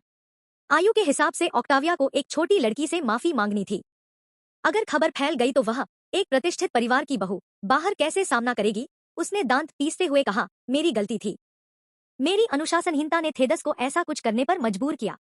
मैं माफी मांगती हूँ। कोई बात नहीं, मीनाक्षी ने मुस्कुराते हुए कहा, गलती स्वीकार करना ही काफी है। सादे शब्द थे, पर ऑक्टाविया पूरी तरह अपमानित थी। इतनी उम्र पाने के बाद भी उसे छोटी लड़की से सीखनी पड़ रही थी। यह बात वह कभी नहीं भूलेगी। मीनाक्षी मां बेटे के विचारों को अनसुना करून कहती है, पापा, मैं नहीं चाहती कि हमारे परिवारों के हितों पर इसका बुरा असर पड़े। मैं थेदस के साथ पत्रकारों का सामना करूंगी। अध्याय 30। Press conference. जेन की बातें अलेक्जेंडर को थोड़ा हिला गईं। वह नहीं सोच रहा था कि इतने गंभीर मौके पर जेन इतनी परिपक्व होगी। अलेक्जेंडर ने जेन को अपनी पसंद चुनने दिया ताकि खुद के लिए बचाव मार्ग बना सके। बावजूद इसके, चाहे वह जो भी चयन करे, अंततः उसे थेदस के साथ मिलकर मीडिया के सामने आना होगा और इस मामले का समाधान करना होगा। जेन अब पहले से कहीं ज्यादा समझदार हो गई है, अलेक्जेंडर ने सोचा। इसी वक्त जेनिफर भी जेन के आज के व्यवहार पर विचार कर रही थी। वह जेन को मूर्ख बनता देखना चाहती थी, लेकिन उल्टा हुआ। लोग परिवार झुककर माफी मांगता दिखा और जेन ने लॉरेंस को बड़ा फायदा पहुंचाया। क्या अलेक्जेंडर और जोनाथन जेन के बारे में अपना विचार बदलेंगे? जेनिफर ने चुपके से दांत भी कस लिए। वह जेन के लगातार ऐसे व्यवहार को जारी रखने नहीं देना चाहती थी। यह औरत मुसीबत लेकर आएगी, उसने सोचा। अलेक्जेंडर, चूंकि जेन ने सहमति दे दी है, डैमियन ने कहा। अलेक्जेंडर ने होश में आकर कहा, जेन की सहमति से मैं मानता हूं कि थेदस ने अपनी गलती मान ली है। इस मामले को जेन के अनुसार साफ किया जाएगा। उसने बड़ी बातें कहीं, पर असलियत में फायदे की बात सोच रहा था। तो चलो, अभी जब मामला बिगड़ना बाकी है, इसे जल्दी सुलझाइए। मैं दोपहर को प्रेस कॉन्फ्रेंस बुलाना चाहता हूं। इतनी जल्दी? अलेक्जेंडर ने पूछा। हमें इसे टाल नहीं सकते। ज्यादा देर हो गई तो खबरें फैलेंगी। अलावा इसके, एमयूके का सहयोग नजदीक है, इसे प्रभावित नहीं करना चाहिए। मेरे भी दोपहर में काम है। सच कहूं तो स्वान परिवार आदन जानकी की शादी की बात करने आ रहा है। मुझे वहां जाना होगा। कोई बात नहीं, प्रेस कॉन्फ्रेंस के लिए जेन और थेदस जाएंगे। हमें जाना नहीं पड़ेगा। युवा वर्ग अपने मामलों को खुद संभाल सकता है। सही। अगर हम मिलेंगे तो कुछ बात बदल जाएगी। मीडिया शर्त लगाएगी कि हम सिर्फ मुनाफा देख रहे हैं। बाकी सब मेरी जिम्मेदारी है, डैमियन ने कहा। तुम्हें अपनी बेटी की शादी स्वान परिवार से तय करनी चाहिए। इससे लोग परिवार को भी फायदा होगा। देखो क्या कहते हो, अलेक्जेंडर ने विनम्रता से कहा, मगर गर्व से भरा। दोनों ने एक दूसरे की तारीफ की। अलेक्जेंडर और जेनिफर लोग परिवार के घर पर दोपहर के खाने के बाद जल्दी चले गए। जेन और अर्जुन वहीं रुके। लोग परिवार ने उनके लिए एक पब्लिक रिलेशन टीम रखी जो प्रतिक्रिया योजना बना रही थी। 4 बजे जेन, अर्जुन और थेदस लोग परिवार के निजी हॉल में प्रेस कॉन्फ्रेंस के लिए गए। प्रेस कॉन्फ्रेंस शुरू होने से पहले जेन ने मोनिका को कॉल किया। जैसे ही कॉल कनेक्ट हुई, दूसरी तरफ से जोर जोर से आवाज आई, जेन, तुम क्यों मेरा फोन नहीं उठा रही थी? जेन ने कान रगड़ा। मोनिका की आवाज तेज थी। जेन मोनिका को अच्छी तरह जानती थी। बिना सोचे कि मोनिका क्या कहेगी, उसने फोन वाइब्रेट पर रख दिया और वहीं रहने दिया। जेन केवल इसलिए मोनिका को कॉल कर रही थी कि उसे टॉयलेट जाना था। कहा, मुश्किल था। क्यों? क्या लॉरेंस तुम्हें धमका रहे हैं? नहीं। सच बताओ, क्या लॉरेंस ने तुम्हें घर में बंद कर रखा है? मत सोचना, मैं ठीक हूं। मैं थेदस के साथ प्रेस कॉन्फ्रेंस में जा रही हूं। क्या कहा? मोनिका ने चिल्लाकर पूछा। गुस्सा मत हो। ऐसा नहीं है जैसा सोचती हो। जेन ने विस्तार से बताया नहीं कि वह क्या सोच रही थी। मैंने जो पता भेजा है वहीं आकर मुझसे मिलने इंतजार करना। मुझे डर है कि बाद में मेरे पास कार नहीं होगी। क्या? मोनिका को समझ नहीं आया। उसे लगा जैसे दिल और फेफड़े फट रहे हैं। जब उसने थेदस के किसी औरत के साथ मिलने की खबर देखी तो वह गुस्से में आग बबूला हो गई। जेन ने कुछ नहीं कहा और फोन काट दिया। उसने मोनिका को पता लिखकर भेजा, यहाँ मेरे लिए इंतजार करना, और फोन बंद कर दिया। जेन बाथरूम से बाहर निकली। थेदस वहां था, गुस्सैल चेहरे के साथ, पर हालात के कारण वह टोक नहीं पाया। समय हो गया है, थेदस ने ठंडे स्वर में कहा। ठीक है। जेन ने अर्जुन के हाथ पकड़े और थेदस के साथ जगह की ओर बढ़ी। अर्जुन बाहर इंतजार कर रहा था। जेन और थेदस अंदर गए। लगातार कैमरों की क्लिक की आवाजें आ रही थी। वे बीच में बैठे। थेदस ने कहा, मीडिया का शुक्रिया कि आपने आकर इस प्रेस कॉन्फ्रेंस में हिस्सा लिया। सबसे पहले मैं अपनी माफी मांगता हूं कि मेरी निजी हरकतों से आपको असुविधा हुई। उन्होंने झुका और माफी मांगी। सब कुछ क्राइसिस मैनेजमेंट टीम की योजना के अनुरूप था। थेदस बोला, जो खबरें आई वे सच हैं। मैंने गलती की। भले ही मुझे फंसाया गया और ड्रग दिया गया, गलती तो गलती है। इसकी जिम्मेदारी मैं लूंगा। मैं धीरे से उसने अपनी जांघ को दबाया, उसकी आंखें लाल थी। मैं उम्मीद करता हूं कि जेन मुझे एक मौका दे। मैंने उसे पहली बार देखा और उससे प्यार हो गया। मैं हमारी शादी का इंतजार कर रहा हूं। मैं उसे अपना बेटा मानता हूं। मुझे इस गलती का बड़ा अफसोस है। मीडिया ने उसे देखा। अच्छा नहीं समझे, मगर कड़ा भी नहीं। कुछ अनुचित खामोशी बजती रही। फिर एक खरीदी हुई पत्रकार ने पूछा, दूसरे मास्टर थेदस, क्या तुम्हें इस बार ड्रग दिया गया था जिससे तुम बेवकूफ बने? हाँ, मैंने नहीं सोचा था कि वह मुझसे ऐसा करेगा। वह मुझसे प्यार करती है, पर मैंने साफ कर दिया कि मैं जेन से प्यार करता हूँ। शादी होने वाली है। मैंने कहा कि वह मुझे परेशान न करे, पर उसने आत्महत्या की धमकी देकर मुझे धमकाया। जब मैं उसके पास गया तो उसने मुझे ड्रग दिया। मुझे बहुत अफसोस है कि मैं अच्छा था। मुझे लगता है कि ये सब उसके षड्यंत्र थे, थेदस ने दर्दभरा जवाब दिया। पत्रकार ने जेन से पूछा, मिसेज लॉरेंस, क्या आप थेदस को माफ करेंगी? जेन ने ताकत से कहा, मैं उसे माफ नहीं करूंगी। अध्याय 31, सच्चाई का खुलासा। मुख्य हॉल में ऑक्टाविया की सलाह से डैमियन का दिल बहुत हिला। उसने सिर घुमाकर अलेक्जेंडर को देखा। अलेक्जेंडर उस वक्त घमंड से भरा था। उसने ठंडी हंसी के साथ कहा, डैमियन, मैं पूरी ईमानदारी से चाहता था कि मेरी बेटी तुम्हारे बेटे से शादी करे। इस बीच हम बहुत चिंता में थे कि तुम्हारा परिवार विकट स्थिति में आ जाएगा, पर मुझे नहीं पता था कि थेदस बाकी लड़कियों के साथ इस तरह बदतमीजी करेगा। डैमियन, तुम्हारे बेटे का रवैया मेरे और हमारे पूरे परिवार को निराश कर गया है।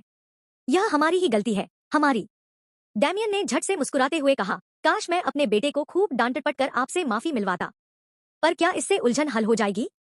वह तो एक लाउक है। उससे संबंध तोड़ने का कोई फायदा नहीं। मैं उसे निकालना चाहता हूँ, पर जब मैं सोचता हूँ कि हमें एनयूके के साथ मिलकर काम करना है, तो दरमियान का नुकसान नहीं कर सकता। बस, अब बहुत हुआ। अलेक्जेंडर उखड़ उठा।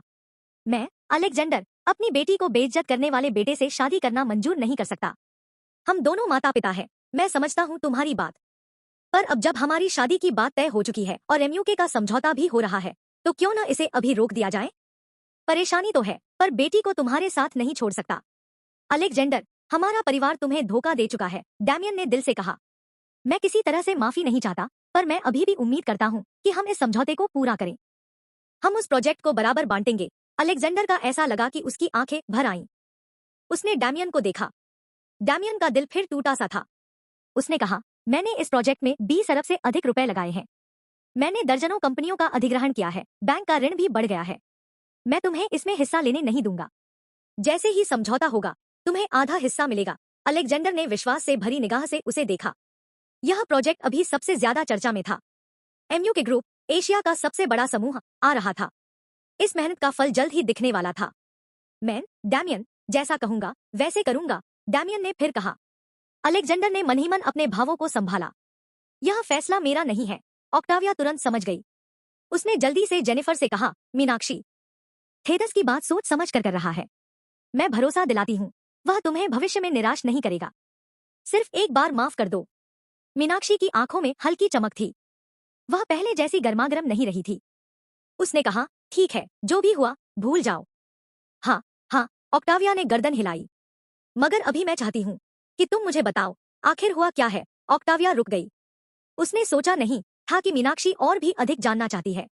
मीनाक्षी ने सहज स्वर में कहा, आंटी, तुमने कहा था कि थेदस कभी मुझे नहीं नुकसान पहुंचाएगा। मुझे नहीं पता क्या होने वाला है, पर इस बार उसने बिल्कुल गलत किया। उसने मेरी बदनामी की और मेरे पूरे परिवार की बदनामी भी कर दी। ऑक्टाविया का मन खराब था। वह सोच रही थी, वह छोटी लड़की से सीख रही है। वह चाहती थी कि बात यहीं खत्म हो जाए। यह शादी बिन फायदे की है। कितनी भी हानि क्यों न हो, मैं तुम्हारी बात मानने को तैयार हूँ, ताकि थेदस की छवि सुधरे। मैं जानती हूँ कि तुम एक नेक लड़की हो, जेन। मैं तुम्हारे साथ अच्छा व्यवहार करूंगी। पर जेन ने ऑक्टाविया से कहा, मुझे चाहती हूँ कि थेदस झुककर मुझे माफी मांगे। वायदा करे कि वह फिर कभी ऐसा नहीं करेगा। ऑक्टाविया का मन थोड़ा उतरा। तब तक जेन ने कहा, अगर मुझे सही याद है तो थेदस ने कहा था कि तुमने उसकी हरकतों को मंजूरी दी है, तो मेरा मानना है। ऑक्टाविया जेन को देखने लगी। तुम्हें भी मुझसे माफी मांगनी चाहिए, आंटी, जेन ने दृढ़ता से कहा। सभी ने जेन को देखा। एक पल के लिए वे उसकी प्रभावशाली आवाज से स्तब्ध रह गए। अगले ही पल लगा कि ये सब केवल एक भ्रम था। पर जेन बिल्कुल भी गलत नहीं थी। अगर लोक परिवार ईमानदार था तो उसे इन शर्तों को अस्वीकार नहीं करना चाहिए था। डैमियन ने बिना हिचक ऑक्टाविया और थेदस को कहा, क्या तुम नहीं सुन रहे? जल्दी जाओ और माफी मांगो। थेदस नाखुश था। क्या उसे उस मैरिड वुमन से माफी मांगने का हक था? या घुटनों पर आकर वादा भी करना था कि वह फिर से गलत नहीं करेगा। उसका अधिकार। थेदस। डैमियन का रंग गहरा हो गया। ऑक्टाविया ने बेटे को खींचा। घुटनों टेको और माफी मांगो। थेदस ने गुस्से को रोकते हुए नाखुश होकर जेन के सामने घुटनों पर खड़ा हो गया। माफ कर दो। और जेन ने पूछा। वादा करता हूं कि फिर कभी तुम्हें निराश नहीं करूंगा। अगर फिर भी करेगा। थेदस ने गुस्से से उसकी ओर देखा और जेन मुस्कुराते हुए बोली। उसकी बेपरवाही और ठंडी मुस्कान किसी को भी मार गिराने के लिए तैयार थी। मुझे बिजली गिरी। थेदस ने जोर से चिल्लाया। जेन मुस्कुराई। जल्द ही पूरा होगा। उसने कहा। ठीक है, मैं तुम्हें माफ करती हूँ। थेदस रूठे रूठे ऊपर उठा। एक दिन वह बदला लेगा। जेन ने नजरें घुमाई। ऑक्टाविया उम्र का फासला होने के बावजूद अब भी छोटी लड़की से माफी मांग रही थी। अगर यह बात बाहर आ गई तो वह सोशल मीडिया पर कैसे बताना। उसने दांत पीसते हुए कहा। मेरी गलती थी। मेरी अनुशासनहीनता की वजह से उसने गलत किया। मैं माफी मांगती हूँ। कोई बात नहीं। जेन मुस्कुराई। खुल के अपने गलती मानो। यह दिखाने वाली बात थी, पर ऑक्टाविया ने महसूस किया कि उसे पूरी तरह अपमानित किया गया। उसकी उम्र ज्यादा थी, पर अभी भी उसे छोटी लड़की से सीखना पड़ा। यह बात कभी नहीं भूल पाएगी। मीनाक्षी ने अपने ओरहेड का दिमाग साफ कर लिया। पापा, मैं नहीं चाहती कि इस बात से हमारी फर्स्ट लाइन कंपनी को नुकसान पहुंचे। मैं थेदस के साथ मिलकर मीडिया का सामना करूंगी। अध्याय 32। चौथा अंकल। थोड़ा स्वाभिमान रखिए। जेन कार में बैठी थी और उसे लगा कि कुछ ठीक नहीं है। फिन ड्राइवर की सीट पर था और मोनिका पैसेंजर सीट पर। चौथा मास्टर स्वान पीछे की सीट पर थे। वे जेन के बगल में बैठे थे और जॉर्ज दूसरी तरफ। जेन ने होंठ तरेरे। मोनिका बहुत उत्साहित थी। उसने जेन को देखा और बोली। जेन, मैं तुम्हारा लाइव स्ट्रीम पूरा देख रही थी। पता नहीं कितना रोमांचित थी मैं। मंच पर जाकर तुम्हारे लिए तालियां बजाने का इंतजार नहीं कर सकी। जेन ने जवाब नहीं दिया। उस वक्त उसे बस यह पता लगाना था कि चौथा मास्टर स्वान इस कार में क्यों बैठे हैं। मोनिका ने कहा। मैं सोच रही थी कि तुम उस थीदस लोग से शादी नहीं करोगी। तुम्हारे पापा की कठोर स्वभाव को देखते हुए वह तुम्हें सगाई तोड़ने नहीं देंगे। शायद 7 साल पहले की तरह तुम्हें बुरी तरह पीटेंगे भी। यह सोचकर ही घबराहट होती है। अब थेदस ने धोखा दिया और बदनाम हो गया। और तुम्हारे पास थीदस और उसकी माँ के बीच की रिकॉर्डिंग भी है। सब गलती लोग परिवार की है। तुम्हारा पापा तुम्हें मजबूर नहीं कर सकता, है न? शादी के लिए? अगर वह अभी शादी चाहता भी है तो क्या वह अपने आप को लताड़ रहा होगा? जेन ने मोनिका की तरफ देखा। मोनिका सचमुच सरल सोच वाली थी। जेन नहीं चाहती थी कि मोनिका ज्यादा उलझे, क्योंकि जेन जानती थी कि सगाई टूटने के बाद उसके सामने जो मुश्किलें आएंगी वे 7 साल पहले की तुलना में कम नहीं होंगी। सचमुच कहानी चमत्कारिक रूप से मिलती जुलती थी, फिर भी अंत समान नहीं होना था। जेन ने जानबूझकर विषय बदल दिया। डॉक्टर फिन, तुम भी आए। फिन कुछ बोलने ही वाला था कि मोनिका असामान्य रूप से बेचैन हो गई। जेन, मैंने देखा कि तुमने हाल फिलहाल में कई बार फिन का नाम लिया। क्या तुम उसे पसंद करने लगी हो? फिन चुप था। वह रियरव्यू मिरर से एडवर्ड को देख रहा था, जो शांत थे। मोनिका और फिन के स्वभाव में टकराव था। शायद एक दिन फिन की मौत भी वो ला सकती थी। फिन जल्दबाजी में बोला, मैं चौथे मास्टर स्वान के साथ आया हूं। जेन ने उसकी तरफ हल्का देखा। उनकी नजरें मिली। चौथे मास्टर स्वान को यह सब बेशर्मी लगा, मगर ऐसा लगता था कि वह सब कुछ देख सकते थे। जेन ने नजरें हटा ली। उन्होंने फिन से शालीनता से कहा, कृपया मुझे लॉरेंस परिवार की हवेली तक छोड़ दें। ठीक है, फिन ने सिर हिलाया। वे चौड़ी सड़क पर बढ़े। मोनिका की मौजूदगी के कारण कोई अजीबपन नहीं था। मोनिका निरंतर बोलती रही और जेन कभी कभी हाँ में सिर हिलाती।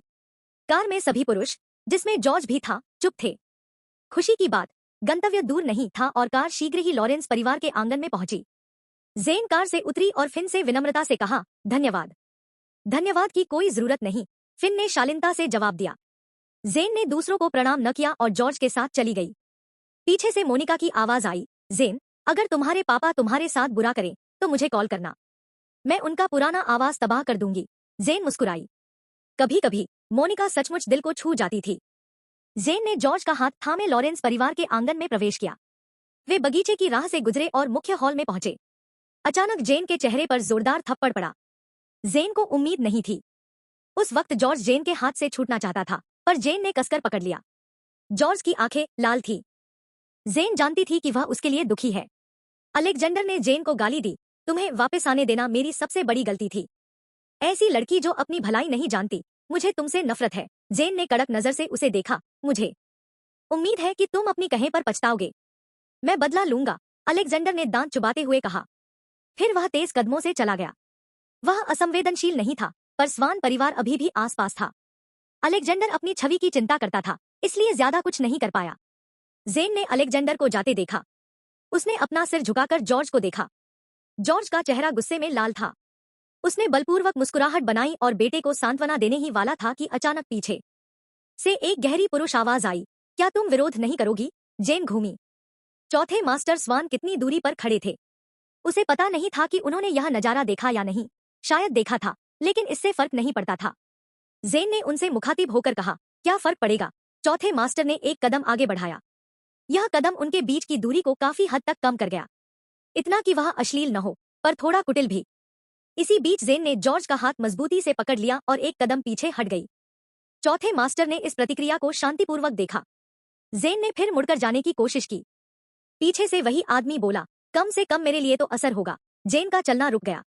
7 साल पहले चौथे अंकल, जेन ने बीच में टोका। बरादरी के लिहाज से उन्हें एडवर्ड कहकर ही पुकारना चाहिए था। यह संबंध हेडन और जाजमिन की वजह से और भी जरूरी था।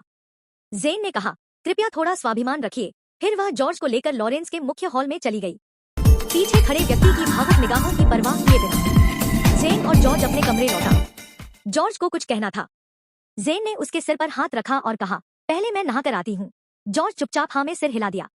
जेन बाथरूम में गई। कहना गलत नहीं होगा कि वह बिल्कुल प्रभावित नहीं हुई। वह अपने सूजे हुए चेहरे को आईने में देख रही थी। उदास होना असंभव था। फिर भी वह छोटी छोटी बातों को सहन करती और बड़ी बातों को कभी नहीं छोड़ती। रूखा नहीं था वह। जेन ने भावनाएं ठीक की और जल्दी नहा लिया। जब चीजें ठीक नहीं चलती तो वह हमेशा नहाती थी। शरीर और मन को साफ रखना जरूरी था। वह नहाकर बाहर निकली। जॉर्ज सोफे पर अपनी टैबलेट लिए बैठा था। जैसे ही उसने जेन को आते देखा, बोला, माँ, किंग्सली। जेन अपने बाल सुखा रही थी। पजामा पहनकर उसके पास गई। जॉर्ज वीडियो कॉल पर किंग्सली के साथ था। जैसे ही जॉर्ज ने जेन को देखा, उसने टैबलेट थामा और किनारे हट गया। स्क्रीन पर किंग्सली का बड़ा चेहरा दिखा। जेन ने तिरस्कार से कहा, एंगल पर ध्यान दो। क्या पता है कि तुम बदसूरत दिख रहे हो? ऐसा है। किंग्सली मुस्कुराया, क्या मुझे तुम्हारे सामने अपनी छवि सुधारनी होगी? मुझे दिखावे का शौक है। किंग्सली ने कैमरे का कोण बदला। अब कैसा है? बहुत बेहतर। क्या बात है? तुम्हें क्या हुआ था? क्या अलेक्जेंडर ने तुम्हें मारा? किंग्सली ने गंभीर होकर पूछा। जेन ने जॉर्ज को देखा। वह कुछ देख नहीं रहा था और कंप्यूटर के सामने बैठा था, कुंजीपत्रक टाइप कर रहा था। दर्द तो हुआ? किंग्सली ने पूछा। नकली दया मत दिखाओ। क्या मैंने पहले तुम्हारे से थप्पड़ खाया नहीं? जेन चुप थी। मैंने तुम्हारे दिल को चोट नहीं पहुंचाया। अलेक्जेंडर से चोट नहीं पहुंची। मैं पहले ही देखकर जान चुकी थी। क्या वाकई? हाँ, जेन ने थोड़े इम्पेशंस से कहा। और कुछ? नहीं तो मैं कॉल कटाती हूँ। थोड़ी दवा लगाओ सूजन कम करने के लिए। जेन ने कॉल काट दिया। वह जल्दबाजी नहीं कर रही थी, पर उसे सहारा चाहिए भी नहीं था। वह कमजोर नहीं थी, खास करके लॉरेंस परिवार के साथ मुकाबला करते वक्त। अध्याय 33। चौथे अंकल ने जेन के लिए आवाज उठाई। जेन ने किंग्सली के साथ वीडियो कॉल बंद कर दी। उसने मुड़कर जॉर्ज को देखा, जो कंप्यूटर के सामने बैठा गंभीर मुद्रा में कुछ कर रहा था।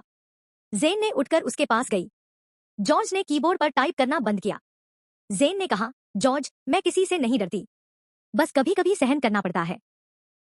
जॉर्ज ने होंठ दबाए, मैं तुम्हें चोट खाते नहीं देखना चाहता। इसी कारण उसने किंग्सली से शिकायत की थी। जेन ने जॉर्ज के सिर पर हाथ रखा। जब समय आएगा, मैं और भी बड़ी तैयारी करूंगी।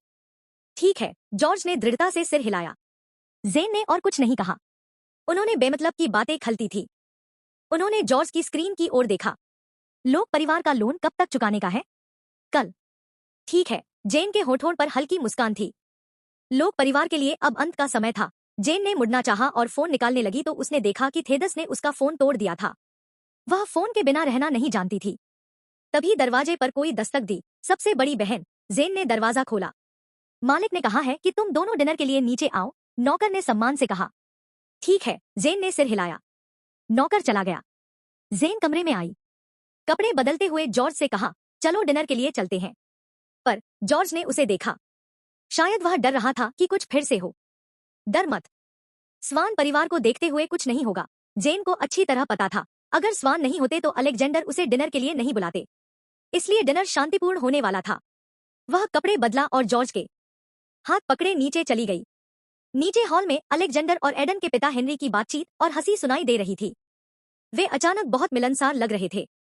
जेन ने जॉर्ज का हाथ पकड़ा और उनके पास गई। तभी अलेक्जेंडर ने स्वान परिवार को बुलाया। चलिए चौथे मास्टर स्वान के साथ थोड़ा बैठते हैं। जेन को समझ नहीं आ रहा था चौथा मास्टर स्वान अभी भी यहाँ क्यों था। खबरें थी कि वह सामाजिक आयोजनों से दूर रहते थे, फिर भी पिछले कुछ दिनों से वह बहुत फुर्सत में दिखे। सब लोग लॉरेंस घर के आलीशान हॉल में पहुंचे। सम्मान की सीटें स्वाभाविक रूप से हेनरी और अलेक्जेंडर के लिए थी। एडवर्ड अपने बड़े भाई के पास बैठा था। एडन एडवर्ड के पास था। एडवर्ड के बगल में जैस्मिन, फिर जोशुआ, जेन और जॉर्ज। अलेक्जेंडर के साथ जेनिफर, फिर हेनरी की पत्नी बेल, जो जॉर्ज के पास बैठी थी। खाने के दौरान अलेक्जेंडर और हेनरी बातचीत करते और मुस्कुराते रहे। अलेक्जेंडर कभी कभी जानबूझकर एडवर्ड से बातचीत शुरू करता। बाकी चुप थे। एडन और अन्य समय समय पर बातचीत में शामिल होते। सिर्फ जेन और जॉर्ज गंभीर मुद्रा में खाना खाते थे। वैसे जेन और लोक परिवार के बीच आज जो मामला हुआ, हेनरी ने बातचीत में अचानक शुरुआत की। अलेक्जेंडर का चेहरा उस वक्त थोड़ा खराब हुआ। वह मुस्कुराने के लिए मजबूर था। थेदस ने बड़ी बेशर्मी से काम किया। मैं जेन को उससे शादी करने नहीं दूंगा। सच है, हेनरी ने सहमति दी। हमने जेन को बड़ा होते देखा है। उसे एक अच्छा जीवन साथी मिलना चाहिए। मुझे उम्मीद थी लोक परिवार के दूसरे बेटे की संभाल होगी, पर मैं नहीं सोचता था वह इस तरह होगा। मुझे भी भरोसा नहीं था कि थेदस ऐसा बुरा होगा। अलेक्जेंडर ने गुस्से में कहा। शादी अच्छी होने वाली थी, पर अफसोस अब यह हाल हुआ। हेनरी बोला, सुनो, लोक परिवार और एमयूके के बीच सहयोग की बातचीत हो रही है। अगर समझौता सफल हुआ तो वे हरकेन के ई-कॉमर्स मार्केट पर कब्जा कर लेंगे। अलेक्जेंडर थोड़ा असहज दिखा। उन्हें खाने वाले व्यवसायी समझते थे, इसलिए हेनरी के इशारे से वह नाखुश था। लोक परिवार स्वान परिवार से निचले वर्ग का था। अगर लोक परिवार श्रेणी सुधर पाए तो यह अच्छी बात होगी, और एमयूके के सहयोग से वे स्वान परिवार की मदद भी पा सकते थे। मुझे भी पता है, पर चीजें अनिश्चित हैं, अलेक्जेंडर ने समझाने की कोशिश की। तभी चौथे मास्टर स्वान बोले, लोक परिवार सफल नहीं होगा। अगर लॉरेंस उनका साथ दे तो हमें हानि होगी। हेनरी ने अपने चौथे भाई की तरफ देखा। एडवर्ड उनसे 20 साल छोटे थे। वह उत्कृष्ट आईक्यू के थे और पुराने मास्टर स्वान ने उन्हें बहुत तवज्जो दी। एडवर्ड को बचपन से ही परिवार की जिम्मेदारी संभालने के लिए तैयार किया गया था। यद्यपि अन्य भाइयों को तकलीफ हुई, पर उनकी योग्यता के कारण उन्हें मानना पड़ा। इन वर्षों में वह सबसे छोटे थे पर सबसे ज्यादा प्रभुत्व रखते थे। डैमियन कितना भी सक्षम हो, मानसिकता पुरानी है। वह आज के बाजार को नहीं समझ सकता। उसके 2 बेटे हैं, एक सामान्य और एक बदतमीज। वे लवरूम में तल्लीन रहते हैं। लोक परिवार जल्दी ध्वस्त होगा। अगर ये दोनों परिवार सगाई का बंधन तोड़ेंगे, लोक परिवार को नुकसान होगा, एडवर्ड ने कहा। मैं भी यही सोचता हूँ, अलेक्जेंडर ने सलाम किया। अब अलेक्जेंडर डर चुका था कि किसी तरह का बदलाव जैस्मिन और एडन की शादी को प्रभावित कर सकता है। स्वान परिवार के लिए लॉरेंस परिवार का बढ़ना अच्छा होगा। इसके लिए महत्वपूर्ण यह था कि उनकी साझेदारी बनी रहे। अलेक्जेंडर ने जेनिफर के साथ डिनर किया और जल्दी वहां से गया। जेन और जॉर्ज पीछे कूड़ा पड़ा पार्क में घूम रहे थे। आमतौर पर जॉर्ज ज्यादा समय कमरे में बिताता था। जब भी वक्त मिलता, जेन उसे बाहर व्यायाम के लिए निकालती, भले ही वह नापसंद करता था। वे बगीचे में चक्कर लगा रहे थे। अचानक उनकी चाल रुकी। जेन ने सामने खड़े व्यक्ति की ओर देखा जिसने जानबूझकर रास्ता रोक रखा था। अध्याय 34। यह तुम्हें मुझसे बहकाने से नहीं रोकता। जेन ने किंग्सली के साथ वीडियो कॉल खत्म किया। उसने मुड़कर जॉर्ज की तरफ देखा, जो कंप्यूटर के सामने गंभीरता से कुछ कर रहा था। जेन उठी और उसके पास गई। जॉर्ज ने टाइप करना बंद किया। जेन बोली, जॉर्ज, मैं किसी से नहीं डरती, बस कभी कभी सहन करना पड़ता है। मैं जॉर्ज ने होंठ दबाए। मैं तुम्हें चोट खाते हुए नहीं देखना चाहता, इसीलिए उसने किंग्सली को शिकायत की थी। जेन ने जॉर्ज के सिर पर प्यार से हाथ रखा। जब वक्त आएगा, मैं और भी बड़ा कदम उठाऊंगी। ठीक है, जॉर्ज ने मजबूती से सिर हिलाया। जेन ने कुछ नहीं कहा। उसने जॉर्ज की स्क्रीन पर देखा। लोक परिवार का लोन कब चुकाना है? कल। अच्छा, जेन की मुस्कान हाफ सी थी। लोक परिवार का समय खत्म होने वाला था। जेन ने अपना फोन निकालने की कोशिश की, तो पता चला कि थेदस ने उसे तोड़ दिया था। फोन के बिना रहना उसके लिए असहज था। तभी दरवाजे पर दस्तक हुई। सबसे बड़ी बहन। जेन ने दरवाजा खोला। मालिक आए हैं। वह और छोट मालिक डिनर के लिए नीचे आना चाहते हैं, नौकर ने आदर से कहा। ठीक है, जेन ने सिर हिलाया। नौकर चला गया। जेन कमरे में आई, कपड़े बदले और जॉर्ज से कहा, चलो डिनर करते हैं। पर जॉर्ज ने कुछ कहा, शायद उसे डर था कि कुछ और होगा। डर मत, स्वान परिवार के साथ कुछ नहीं होगा। जेन को भी पता था कि बिना स्वान के अलेक्जेंडर उसे डिनर के लिए नहीं बुलाते, इसलिए ड्रामे के बिना डिनर शांतिपूर्ण रहा। वह तैयार हुई और जॉर्ज का हाथ थामे नीचे उतरी। नीचे हॉल में अलेक्जेंडर और हेनरी हंसते हुए बातचीत कर रहे थे। वे इस बार बहुत सहज थे। जेन ने जॉर्ज के हाथ को पकड़ा और उनकी ओर बढ़ी। अलेक्जेंडर ने स्वान परिवार को बुलाया। चौथे मास्टर स्वान, चलिए साथ बैठते हैं। जेन को समझ नहीं आ रहा था कि चौथा मास्टर अब भी वहां क्यों है। इसके बावजूद वह बहुत फुर्सत में थे। लोग लॉरेंस हवेली के भव्य हॉल में दाखिल हुए। सम्मान की सीटें हेनरी और अलेक्जेंडर के लिए थी। एडवर्ड अपने बड़े भाई के बगल में, एडन उसके साथ, फिर जैस्मिन, जोशुआ, जेन और जॉर्ज। अलेक्जेंडर और हेनरी बातचीत करते रहे। बचे लोगों ने कम बोलना उचित समझा। जेनिफर, एडन और अन्य समय समय पर बोलते, लेकिन जेन और जॉर्ज बहुत गंभीर लहजे में भोजन कर रहे थे। क्षण भर में हेनरी ने बैठक में कहा, वैसे आज जेन और लोग परिवार के बीच जो मामला था। अलेक्जेंडर का चेहरा उस वक्त थोड़ा कठोर हुआ। वह मुस्कुराते हुए बोला, थेदस ने गलत हरकत की है। मैं जेन की शादी उससे नहीं करूंगा। मैं सहमत हूँ, हेनरी ने कहा। हम जेन को बड़ा होते देख रहे हैं। उसे अच्छा जीवन साथी मिलना चाहिए। मुझे उम्मीद थी कि लोग परिवार के दूसरे बेटे की सुधर जाएगी, पर वह अभी तक खराब ही है। मुझे भी उम्मीद नहीं थी कि थेदस इस कदर न सुधरेगा, अलेक्जेंडर ने गुस्से में कहा। यह शादी अच्छी होनी थी, पर अफसोस ये स्थिति हो गई, हेनरी ने कहा। सुना है कि लोग परिवार और एमयूके के बीच साझेदारी की चर्चा चल रही है। अगर ये सफल हुआ तो वे हरकेन के ई-कॉमर्स मार्केट पर कब्जा जमा लेंगे। अलेक्जेंडर थोड़ा असहज महसूस करने लगा। व्यवसाय के मामले समझते हुए सबने हेनरी की बात से असंतोष झलकाया। लोग परिवार स्वान परिवार से निचले स्तर का था। यदि लोग परिवार बढ़ेगा तो स्वान परिवार के लिए बेहतर होगा, और एमयूके के सहयोग से वे स्वान परिवार की मदद भी प्राप्त करेंगे। मुझे पता है, लेकिन परिस्थितियां अनिश्चित हैं, अलेक्जेंडर ने कहा। तभी चौथे मास्टर स्वान बोले, लोग परिवार सफल नहीं होगा। अगर लॉरेंस उनका साथ देते हैं तो नुकसान होगा। हेनरी ने अपने छोटे भाई की ओर देखा। एडवर्ड 20 साल छोटे थे और उनके आईक्यू की प्रशंसा होती थी। बचपन से उन्हें परिवार की जिम्मेदारी सौंपी गई थी। उनकी क्षमताएं देख दूसरों को मानना पड़ा। कुछ वर्षों में वे परिवार के सबसे प्रभावशाली सदस्य बन गए। डैमियन जितना भी सक्षम हो, वह सोच में पुराना है। उसका बेटा साधारण है, दूसरा बेजुबान। वह महिलाओं के साथ फालतू खेल कूद करता है। जल्द ही लोग परिवार का नाश होगा। अगर ये परिवार जुड़ गए तो लोग परिवार भी प्रतिष्ठा खोएगा, एडवर्ड ने प्रभुत्व से कहा। मैं भी ऐसा ही सोचता हूँ, अलेक्जेंडर ने सहमति जताई। अब अलेक्जेंडर यह डर रहा था कि कोई गड़बड़ी जाजमिन और एडन की शादी में बाधा डाले। स्वान परिवार के लिए लॉरेंस का उन्नति करना लाभकारी होगा। यह साझेदारी उनके जीवन में महत्वपूर्ण थी।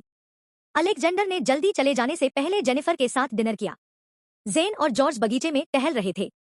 आमतौर पर जॉर्ज कमरे में बहुत वक्त बिताता था, पर जब भी मौका मिलता जेन उसे बाहर ले आती। वे बगीचे के अंधेरे रास्ते पर चक्कर लगा रहे थे। तभी उनके कदम रुके। जेन ने सामने खड़े व्यक्ति को देखा जिसने जानबूझकर उनका रास्ता रोक रखा था। अध्याय 35। चौथे मास्टर स्वान में कुछ तो गड़बड़ हैरात का सन्नाटा था। जेन आराम से बिस्तर पर सो रही थी। तभी किसी के दरवाजे पर दस्तक हुई। मैडम, कोई आपसे मिलने आया है, नौकर थोड़ा चिढ़ा हुआ था। जेन समझ गई कि आधी रात को जागना किसी की तबीयत अच्छा नहीं रखता। उसी समय उसका भी मूड खराब था। रात के इस समय उसे कौन ढूंढ रहा था? मोनिका, वह अक्सर ऐसी ही रहती थी। एक आदमी है जिसका नाम टेडी है, नौकर ने अधीरता से कहा। यदि मालकिन ने पूरे सम्मान से सबसे बड़ी बहन से सम्मानित रहने का निर्देश नहीं दिया होता तो नौकर इतनी इज्जत नहीं देता। क्या? जेन ने भौहें चढ़ाई। वह अभी मुख्य हॉल में इंतजार कर रहा है। उसने कहा है कि वह आपसे कुछ व्यक्तिगत तौर पर देने आया है। नौकर चला गया। जेन ने नौकर की पीठ देखी, होंठ तरेरे और कमरे से नीचे उतर गई। वह सचमुच टेडी को नीचे देखा।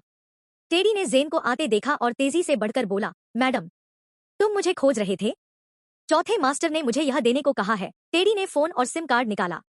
सिम कार्ड तुम्हारा पुराना नंबर है, लेकिन फोन नया है। जेन ने टेडी को देखा, कुछ न कहा।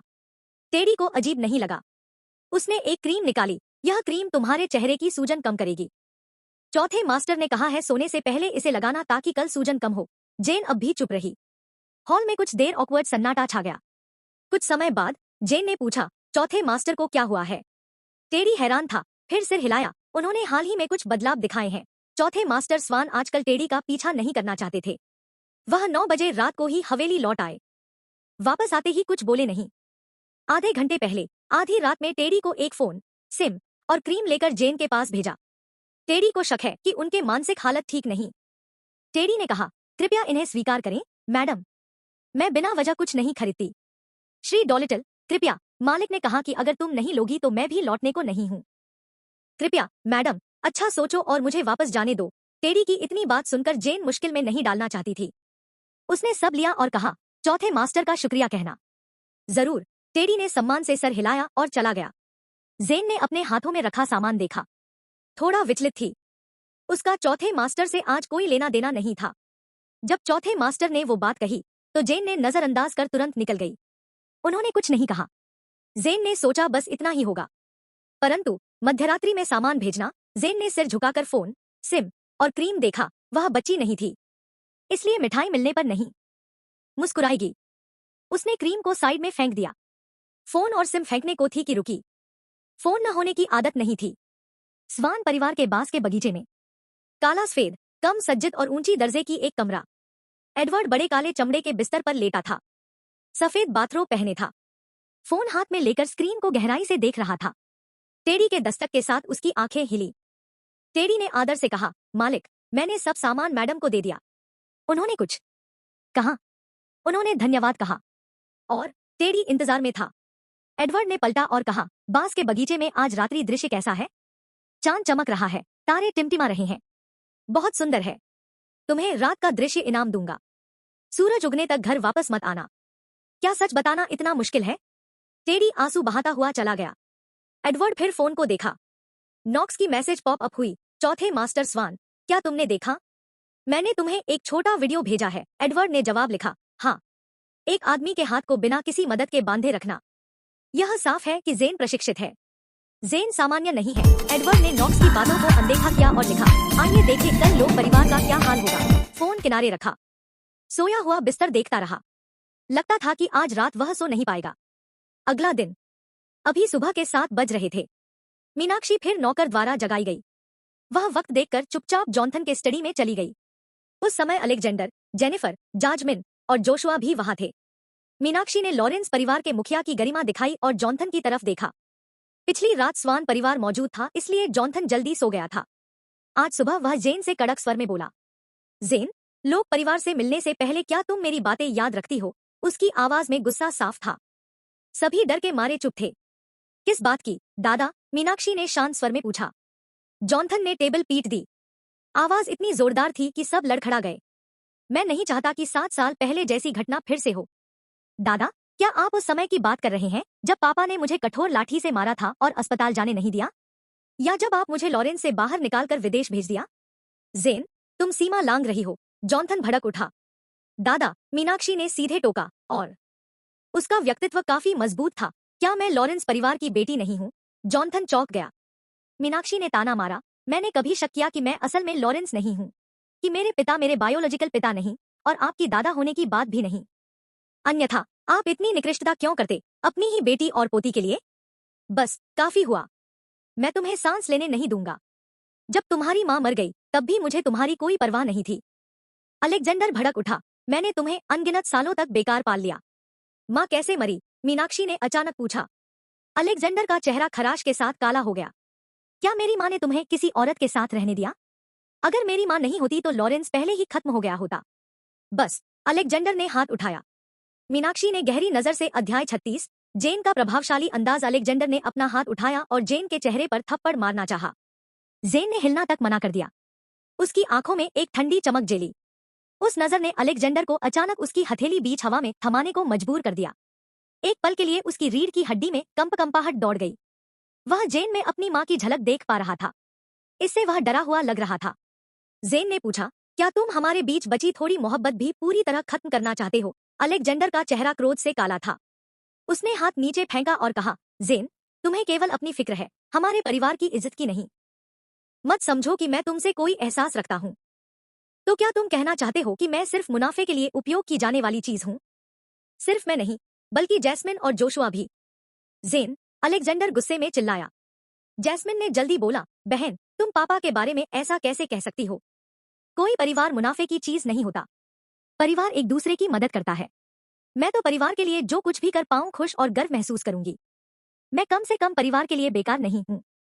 इसीलिए तुमने एडन को बहकाया और अपनी कीमत मोल ली। जेन ने तंज कसते हुए कहा, एडन और मैं सच्चे प्यार में हैं। तुम कैसे इतनी कड़क बातें कर सकती हो? जैस्मिन ने गुस्से से कहा। उस पल उसकी आंखें लाल थी। अलेक्जेंडर ने जेन के आक्रामक अंदाज को देखा और ठंडे स्वर में बोला, जेन, तुम और जैस्मिन के बीच फर्क देखो। जैस्मिन हमेशा लॉरेंस के साथ है, पर तुम सिर्फ अपने ही साथ। तुम कितनी स्वार्थी हो। फिर मेरे प्रति अपनी भावनाओं पर सवाल उठाने का तुम्हें क्या हक है? जब तुम 18 साल की थी, तुम जवान और आवेगी थी। अब तुम 25 साल की हो और अभी भी वैसी ही हो। मुझे तुम्हारे साथ कैसे पेश आना चाहिए? परिवार के हित के लिए मुझे खुद को कुर्बान कर देना चाहिए, जेन ने कटाक्ष करते हुए हंसी। जब मैं 18 साल की थी, तो एडन और जैस्मिन ने मुझे धोखा दिया। जब मैं अपने लिए हक मांग रही थी, तो तुमने मुझे मजबूर किया कि अपना रिश्ता तोड़कर स्वानों से शादी जारी रखूं। तुमने मुझसे उनके लिए आशीर्वाद देने को भी कहा। मैं स्वान परिवार के घर गई, एडन से सफाई मांगी। लौट कर आई, तो तुमने मुझे कोड़े से इतनी बार मारा कि आधा मर गई। मुझे धोखा मिला, पर मैंने स्वीकार न किया, तो मैं हत्यारी हो गई। अलेक्जेंडर जेन की बातों से चुप हो गया। जोनाथन ने ठंडे स्वर में कहा, परिवार के हितों को कोई क्षति नहीं होनी चाहिए। चाहे तुम्हें जितनी भी तकलीफ हुई हो, पहले परिवार। तुमने हमारे पक्ष में नहीं खड़ा होना और इसलिए तुम हमारे लिए अपराधी हो। जेन ने एक बार फिर मुस्कुराते हुए कहा, तो तुम्हें 7 साल पहले हुई मेरी तकलीफ का कोई अफसोस नहीं? सब मेरी ही गलती थी। 7 साल बाद वही हुआ और फिर भी गलती मेरी।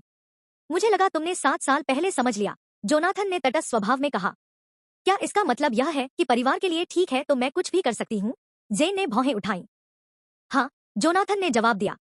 तो इसका मतलब है कि अगर मैं एडन से फिर से जुड़ गई, तो मैं भी स्वान बन सकती हूँ और परिवार का भला कर सकती हूँ। बहन, क्या तुम पागल हो? जैस्मिन ने बीच में टोका। एडन और मैं जल्दी शादी करने वाले हैं और तुम अब ये बात कह रही हो? चुप हो जाओ। जेन ने प्रभुत्व से जैस्मिन का सामना किया। जब बड़ी बहन बोल रही हो, तो तुम्हें बोलने का हक कहाँ से मिला? जैस्मिन का चेहरा जेन की बात से लाल हो गया। जेन ने उसे नहीं देखा। उसका तिरस्कार साफ झलक रहा था। वह क्षण था जब जैस्मिन चाहती थी जेन को दम घोंट दे। जेन को लॉरेंस परिवार की सबसे बड़ी बेटी होने का अधिकार किसने दिया? वह क्या सोचती थी? जेनिफर जैसी चालाक और कट्टर व्यक्ति भी उस पल खुद को संभाल नहीं पा रही थी। वह खुद को संयमित करने की कोशिश कर रही थी। जेन ने कहा, दादाजी, क्या यही मतलब था? जब तक तुम कर सकती हो, जोनाथन ने ठंडे अंदाज में कहा। ठीक है, समझ गई। जेन ने कहा, जब तक मैं लॉरेंस परिवार के लिए फायदेमंद रह सकती हूँ, जब तक चाहूँ कर सकती हूँ। लेकिन जोनाथन का चेहरा काला हो गया। अब तुमने लॉरेंस परिवार को भारी नुकसान पहुंचाया है। तुमने जो नुकसान पहुंचाया वह 30 करोड़ के निवेश प्रोजेक्ट का नहीं, बल्कि अरबों के बाजार का है। तुम इसका मुआवजा कैसे दोगी? अंदर स्टडी में जैस्मिन इतना गुस्से में थी कि फट पड़ने वाली थी। जब उसे पता चला कि जोनाथन जेन से नुकसान का निपटारा करने वाले हैं, उसका मूड अचानक बेहतर हो गया। 18 की उम्र में भले ही लॉरेंस परिवार निर्दयी हो, जेन का कोई हाथ पैर खोया नहीं था। उस वक्त लॉरेंस का व्यापार गिर रहा था और स्वान परिवार लगभग सगाई तोड़ चुका था। जेन को धन्यवाद देना था जैस्मिन को, जिसने अलेक्जेंडर से जान बचाई, और उसे भी, जिसने आखिरकार एडन के साथ रहना सुनिश्चित किया।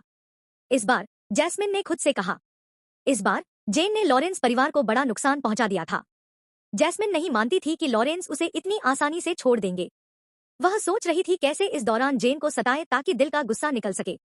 जेन ने गुस्से में जोनाथन का सामना किया और शांति से कहा, मुझे जो मदद करनी थी थेदस की, उसे नहीं की और लोग परिवार से सगाई तोड़ी। जेन, मेरे पास तेरे खौफने का समय नहीं है, जोनाथन ने बीच में टोका।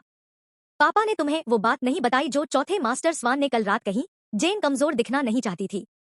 जोनाथन ने भौहें तानी। अलेक्जेंडर बोला, चौथे मास्टर स्वान ने बस एक बात कही। कब से लगा कि चौथे मास्टर स्वान बेमतलब बातें करते हैं? चौथे मास्टर और एडन की प्रतिस्पर्धा है। चौथे मास्टर डरते हैं कि एडन की बढ़ोतरी से उनकी स्वान परिवार में स्थिति कमजोर हो जाएगी। इसीलिए वे एडन के कमजोर होने का इंतजार नहीं कर सकते। वे नहीं चाहते कि लॉरेंस परिवार उन्नति करे। मुझे लगता है तुम एडन को अधिक महत्व देते हो, जेन ने कटाक्ष किया। अलेक्जेंडर को जेन की तिरस्कारी आवाज सुनकर गुस्सा आया। जैसे वह बोलने ही वाला था, लोग परिवार दिवालिया होने की कगार पर है, जेन ने सीधे कहा। उस आखिरी शब्द पर सभी उसकी ओर देखे, पर वे विश्वास नहीं कर रहे थे। यह बकवास बंद करो, अलेक्जेंडर ने कहा जेन से। लोग परिवार के पास बहुत पैसा है। बाजार इतने दिनों में खराब होकर भी वे दिवालिया नहीं हुए। कितना बकवास फैलाओगे? जेन थक गई लॉरेंस से बात करने से। उसने अपना फोन निकाला। खुशी की बात कि उसने कल फोन न फेंका था। उसने समाचार पढ़ना शुरू किया, फिर फोन सीधे अलेक्जेंडर के सामने रख दिया। स्क्रीन पर ताजा खबर थी, लोग एंटरप्राइज निवेश में फेल, बैंक का लोन चुका पाने में असमर्थ, दिवालिया होने की कगार पर। असल में दिवालिया होने की कगार पर होना एक नरमी से कहे गए सच ही था। अध्याय 37। वो परिवार दिवालिया हो गया। जॉनथन जैसे बेजान खबर को देखते रह गया। कुछ देर बाद उसने सिर उठाया। बुढ़ापा अनुभव लाया था। जॉनथन का चेहरा स्थिर था। उसने अलेक्जेंडर की ओर देखा और कहा, लोग परिवार से पूछो अब उनके साथ क्या हो रहा है। आदेश मिलने पर अलेक्जेंडर जल्दी से बालकनी की ओर बढ़ा, फोन करने के लिए। कमरे में मौजूद लोग खासकर जेनिफर, जैस्मिन और जोशुआ एक दूसरे को देखते रहे। शायद वे कोई योजना बना रहे थे। जेन अपेक्षाकृत शांत थी। जॉनथन का भी चेहरा बेहिसाब था। कुछ देर बाद अलेक्जेंडर स्टडी में लौटा और सम्मानपूर्वक जॉनथन से बोला, पापा, वास्तव में लोक परिवार के साथ कुछ हुआ है। जॉनथन का चेहरा थोड़ा बदल गया। जब एमयूके आया तो उन्हें दूसरे किसी कंपनी से साझेदारी करने की जरूरत नहीं लगी। उन्हें हरकिन में स्वतंत्र अधिकार मिल गए और वे अपने ई-कॉमर्स प्लेटफॉर्म पर काम कर रहे थे। नतीजे में लोक परिवार के सारे निवेश बेकार हो गए। संयोग से आज लोक परिवार के कर्ज की चुकौती की तारीख भी है। वे अपने द्वारा खरीदी गई कंपनियों को बैंक को गिरवी रखना चाहते हैं, लेकिन बैंक इसे स्वीकार नहीं करेगा। अंत में जब एमयूके पूरी तरह आ जाएगी तो छोटी ई-कॉमर्स कंपनियों के टिकने का सवाल ही नहीं होगा। इस बार लोक परिवार ने बहुत नुकसान सहा है, अलेक्जेंडर ने भय के साथ कहा।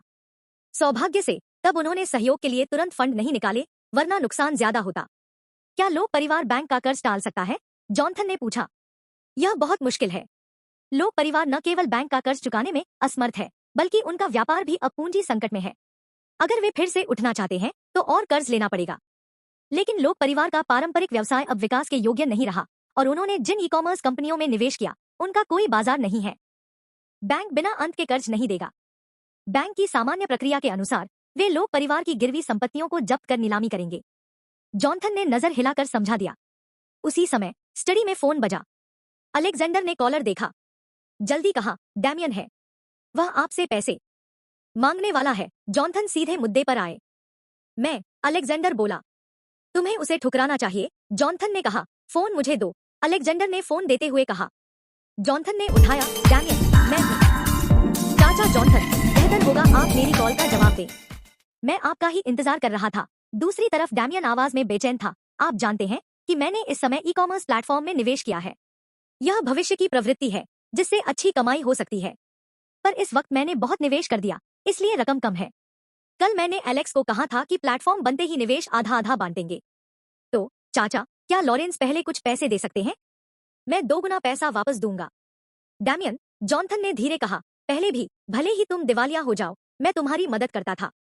पर जबकि मैंने सच में चाहा कि मेरी पोती तुम्हारे बेटे से शादी करे, तुम्हारे बेटे ने ऐसा कृत्य किया जिससे वह निराश हुई। और तुम्हारा परिवार उसे स्वीकार भी करता है। मैं इस अपमान को बर्दाश्त नहीं कर सकता। परिवारों के बीच जो दरार आई है, अब कोई साझेदारी संभव नहीं। चाचा जॉनथन, डैमियन बोला। जॉनथन ने तुरंत फोन काट दिया। उसने डैमियन की बात नहीं सुनी। फोन अलेक्जेंडर को सौंपा। चाहे लोक परिवार हो या मीडिया, एक ही जवाब देना।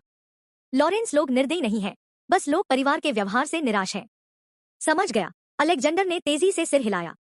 खुशकिस्मती ये थी कि कल लोक परिवार के साथ सगाई टूट चुकी थी, जो उनकी गलती थी।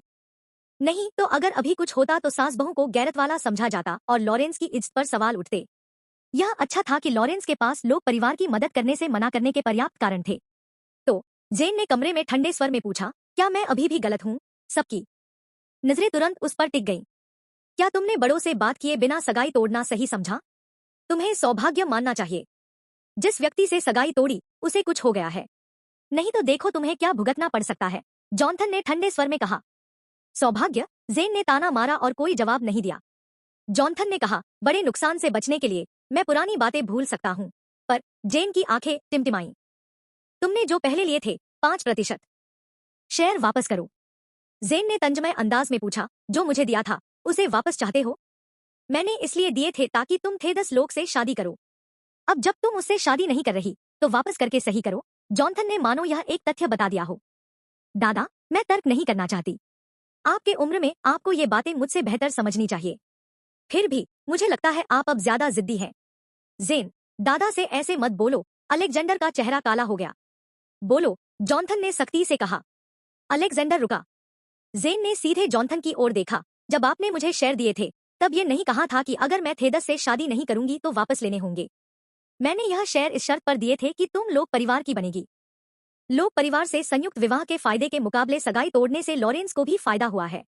न केवल हमारे निवेशों का नुकसान नहीं हुआ, बल्कि हमारी प्रतिष्ठा भी कायम रही। एक बात दूसरी से अलग होती है। मैंने वो शेयर तुम्हें सिर्फ मुआवजे में दिए थे। अब तुम थीदस से शादी नहीं कर रही तो हमें भी मुआवजा देना बंद करना चाहिए। नहीं, आपने कहा था कि जब तक हम परिवार के लिए फायदे ला सकते हैं तब तक मैं कुछ भी कर सकती हूँ। जेन ने जॉनथन की ओर देखा। मैंने कभी बेपरवाही नहीं दिखाई। मेरा बस इतना ही मांग है, 5% शेयर। दादा, क्या आप खुद अपने गाल पर थप्पड़ मारने वाले हैं? जॉनथन ने सख्ती से जेन को देखा। वह कभी सोच नहीं सकता था कि उसकी पोती एक दिन उसे चुप करा देगी। दादा, 5% शेयर आपके लिए कुछ नहीं है। इससे आपकी स्थिति में कोई बदलाव नहीं आएगा, चाहे वह लॉरेंस कंपनी हो या परिवार। पर मेरे लिए यह बहुत महत्वपूर्ण है। कहाँ इतनी महत्वपूर्ण? जॉनथन ने ठंडे स्वर में कहा। इसका मतलब है कि मैं एक लॉरेंस हूँ, जेन ने शब्द शब्द कहे। जॉनथन एक पल के लिए स्तब्ध हुआ। जेन ने धीरे कहा, आपने मुझे परिवार से निकाल दिया, इसलिए मैंने कभी शक किया कि मैं अपने पिता की बेटी नहीं हूँ। ये शेर कम से कम मुझे इस बात की तसल्ली देते हैं कि मैं लॉरेंस की हूँ। जॉनथन ने जेन की ओर देखा। उस वक्त पहली बार शायद 25 सालों में उसने जेन को इतनी गहराई से और सीधे देखा। जॉनथन, जो अपने बेटों को बेटियों से ज्यादा महत्व देते थे, ने हमेशा लॉरेंस की बेटियों को हल्के में लिया था। जैस्मिन के साथ भी ऐसा ही था। वह केवल लाभ के लिए इस्तेमाल की जाती थी। इस बार जॉनथन जेन की इस शक्ति से चौंक गया था। चाहे वह पहले का धमकी भरा अंदाज हो या अब की नरमी, उसने जेन को झुठलाने का कोई मौका नहीं दिया। जॉनथन की आंखें सिकुड़ गईं। शायद जेन उससे ज्यादा काम की है जितना उसने सोचा था। बिल्कुल वैसे ही जैसे जेन की मां थी। अध्याय 38। बीता हुआ समय थोड़ा तनावपूर्ण कमरा था। जॉनथन ने धीरे धीरे कहा, याद रखना, तुम एक लॉरेंस हो। यह शायद शेरों को लेकर एक समझौता था। जेन के होठों पर हल्की मुस्कान आई। धन्यवाद दादा। दादा, जोशुआ, जो अब तक चुप था, अब संभाल नहीं पाया। जोशुआ, अलेक्जेंडर ने आवाज लगाई। जोशुआ ने पिता की तरफ देखा और खुद को रोक लिया। जॉनथन को किसी को समझाने की जरूरत नहीं थी। उसने हाथ हिलाकर कहा, सब बाहर चले जाओ, मैं थका हुआ हूं। जी, अलेक्जेंडर ने आदर से कहा। फिर उसने बाकी सबको बाहर भेज दिया। सब स्टडी से बाहर निकल गए। जेन पहले चली। जेन, अलेक्जेंडर ने आवाज लगाई। जेन मुड़ी। जी, तुम्हें अपनी मर्यादा बनाए रखना बेहतर होगा, अलेक्जेंडर ने धमकी दी। जेन मुस्कुराई। ठीक है। हालांकि वह तुरंत सहमत हो गई, पर दिल से शायद नहीं। किसी को कोई मौका न देते हुए वह चली गई। अलेक्जेंडर के मन में कुछ भाव थे। जेनिफर ने उसके बगल में फुसफुसाते हुए कहा, जेनिफर सालों बाद भी अपने बड़ों का सम्मान नहीं करती। अलेक्जेंडर ने सिर घुमाकर उसे तीव्र दृष्टि से देखा। जेनिफर तुरंत चुप हो गई। अलेक्जेंडर ने कहा, अब काम पर चलो। वह ऐसा कहकर तेजी से चला गया। जेनिफर ने जोशुआ को इशारा किया, चलो। लॉरेंस परिवार की हवेली की गलियारे में केवल जेनिफर और जैस्मिन बच गए। जैस्मिन पागल जैसी हो गई थी। वह बोलने ही वाली थी कि जेनिफर ने कहा, चलो तेरे कमरे में बात करते हैं। दोनों जैस्मिन के कमरे को लौटे। जैस्मिन खुद को रोक नहीं सकी, चिल्लाते हुए बोली, जेन में क्या खास है? उसे दादा और पापा के सामने इतना घमंड क्यों है? मुझे क्यों तंग करती है? उसका गुस्सा इतना जोरदार था कि आंखें लाल हो गईं। जेनिफर भी इस वक्त गुस्से में थी। इस औरत को कम मत समझो। ऐसा क्या खास है इसमें? वो तो बस किस्मत वाली है और लोग परिवार कंगाल हो रहा है, वरना तो उसे मारा भी जा चुका होता। जैस्मिन ने क्रोध में कहा, मानो जेन की कोई परवाह ही नहीं। इतना सरल नहीं होगा, जेनिफर ने कहा। वैसे भी पापा को जेन पसंद नहीं।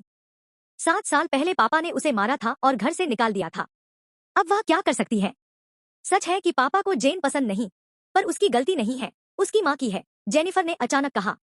क्या? जैस्मिन को पिछले दिनों की कई बातें नहीं पता थी। जेन की माँ एक बिजनेस जीनियस थी। उन्होंने लॉरेंस परिवार को संकट के समय संभाला। उनके कारण लॉरेंस आज भी 12 महान परिवारों में से एक है। पर वो बहुत सक्षम थी।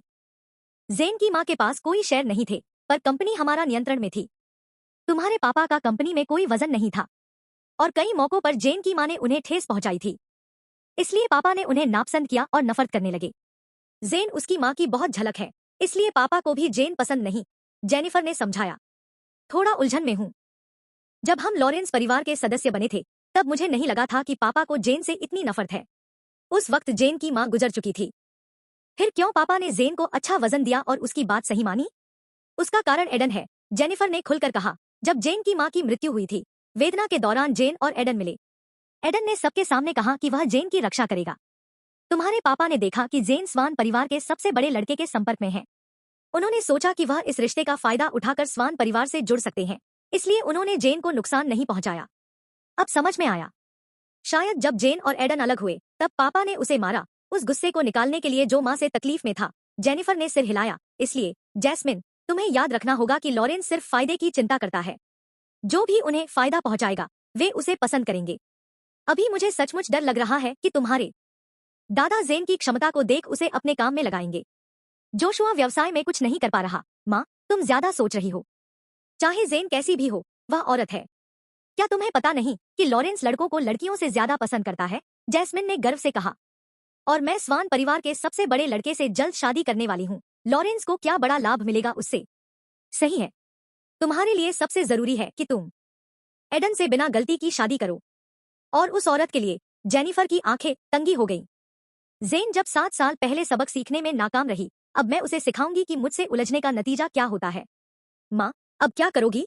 जैस्मिन उत्साहित थी। जल्द पता चल जाएगा। जेनिफर की आंखों में एक निर्दयी झलक थी।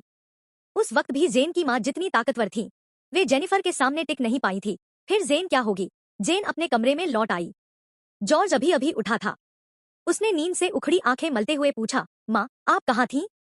थोड़ी टहलने गई थी, जेन ने कहा। कई बातें थी जिन्हें वह अपने बेटे से छुपाना चाहती थी, चाहे जॉर्ज होशियार क्यों न हो। ओह, जॉर्ज बिस्तर से नीचे उतरा। अगली बार जब आप बाहर जाएं तो मुझे बुलाना, मैं आपके साथ चलूंगा। जेन ने हल्की मुस्कान दी। जीवन में किसी इंसान की जरूरत नहीं थी, एक बेटा होना ही काफी था। जब वह बड़ा हो जाएगा तो अपनी बहू लाएगा, परफेक्ट होगा। उसकी नजरें थोड़ी टिमटिमाई। उसी वक्त फोन बजा। जेन ने जॉर्ज से कहा, जाकर धो लो। उसने फोन उठाया। मोनिका। अरे, मैं तुम्हें कॉल ही करने वाली थी। अगर फोन न उठा तो तुम्हारे लिए नया नंबर और फोन लाने की सोच रही थी। पता नहीं। फोन लग गया। दूसरी तरफ से थोड़ी चिंता की आवाज थी। जेन चुप रही। मोनिका ने पूछा, क्या तुमने खबरें देखी? लोक परिवार के साथ बड़ी घटना हुई है। देखी। जेन शांत दिखाई दी। उनकी सजा हुई, मोनिका ने गुस्से में कहा। लोक परिवार ने ऐसा बेटा पाला और गंदी मम्मी। समय रहते उनकी साजिश खत्म होनी चाहिए थी। जेन ने जवाब नहीं दिया। कम से कम मोनिका खुश थी। वैसे जेनिफर, दूसरी तरफ की आवाज कुछ कहने को थी, पर रुकी। जेन ने तना। क्या हुआ? मोनिका 2 सेकंड के लिए चुप रही, फिर सामान्य स्वर में बोली, कुछ नहीं। बस बताना था कि लोक परिवार खत्म हो गया। क्या तुम्हारा फिन से झगड़ा हो गया? जेन ने सीधे पूछा। क्या सोच रही हो? मोनिका थोड़ा ज्यादा बोल रही थी। मैं उससे झगड़ा क्यों करूं? हम दिन में बात भी नहीं करते। अगर कुछ हुआ है तो बताओ। जेन गंभीर थी। नहीं नहीं। अच्छा, मैं कॉल काटती हूँ। पापा ने कहा हमें अस्पताल जाना है। मोनिका अचानक फोन काट गई। फोन कटते ही उसने स्क्रीन की ओर देखा। देखा कि माइकल का मैसेज था। मोनिका, मैं वापस आ गया हूँ। मोनिका के पिता गैरी कार्डेलिनी बोल पड़े। मोनिका, क्या खड़ी हो? चलो कार में, हम अस्पताल चल रहे हैं। मोनिका ने दांत पीसे और मैसेज डिलीट कर दिया। बीत चुका था। अध्याय 39। अब तुम्हें फिन के साथ परिवार नियोजन करना चाहिए। मोनिका अपने पिता के साथ अस्पताल गई। शानदार कार में बैठी मोनिका गहरी सोच में डूबी थी। गैरी ने भौहें तानी। तुम ज्यादा बातें करती हो, अब मुझसे क्यों नहीं बोलती? तुम जैसे बुजुर्ग से मैं क्या बात करूं? आह, मोनिका ने सिर पकड़ा। पापा, मैं बचपन से ही तुम्हारे थप्पड़ सह रही हूं। अगर जानती हो कि तुम गलती पर हो तो इतना सोच मत करो। बस फिन के साथ अच्छी जिंदगी जियो। फिन फिन क्या फिन तुम्हारा अवैध बच्चा है? मोनिका नाराज थी। गैरी ने जवाब देने की जगह बात बदल दी। मैंने सुना है जेन वापस आ गई। कई दिन हो गए। पापा, तुम मेरे दोस्त की परवाह तक नहीं करते। मोनिका ने शिकायत की। गैरी चुप हो गया। बोला, जब मौका मिले जेन को खाने के लिए बुलाओ। मैं अच्छा भोजन खिलाऊंगा। क्या तुम वादा करते हो? गैरी ने सिर हिलाया। फिर मैं समय निकालकर उसे आमंत्रित करूंगी। मोनिका मुस्कुराई। पिता और बेटी का रिश्ता बहुत अच्छा था। अक्सर शोरगुल करते पर बहुत प्यार करते। वे हॉस्पिटल के केंद्र में फिन के ऑफिस में पहुंचे। फिन सफेद कोट और चश्मा पहने थे। डॉक्टर बनकर उन्होंने हमेशा लोगों का दिल जीता। मोनिका पहली नजर में इस डॉक्टर पर फिदा थी, शायद क्योंकि वह सफेद कोट में थे। पापा, आप इतनी जल्दी? फिन ने गर्मजोशी से कहा। सम्मान से खड़े होकर मदद की। दोपहर में मीटिंग है, सुबह का समय मिला तो आ गया। सब कुछ अरेंज है, मेरे साथ चलो। फिन ने गैरी का मेडिकल चेकअप कराया। गैरी को गंभीर हार्ट डिजीज थी। 3 साल पहले हार्ट बाईपास हुआ। फिन ने मुख्य सर्जन के तौर पर सफल ऑपरेशन किया था। हार्ट सर्जरी की वजह से गैरी को हर 6 महीने स्वास्थ्य चेकअप कराना था, फिन के द्वारा। मोनिका फिन के ऑफिस में इंतजार कर रही थी। फिन की सहायक ने आदर से चाय परोसी। मैम, यहाँ आपकी पसंदीदा रॉयल ब्लैक टी। मोनिका ने धन्यवाद कहकर कहा, इस अस्पताल के इलाज और सेवा की कोई तुलना नहीं। इतने महंगे चाय तक परोसते हो। क्या यह सार्वजनिक अस्पताल है? यह डॉक्टर जोन्स की है, सहायक ने बताया।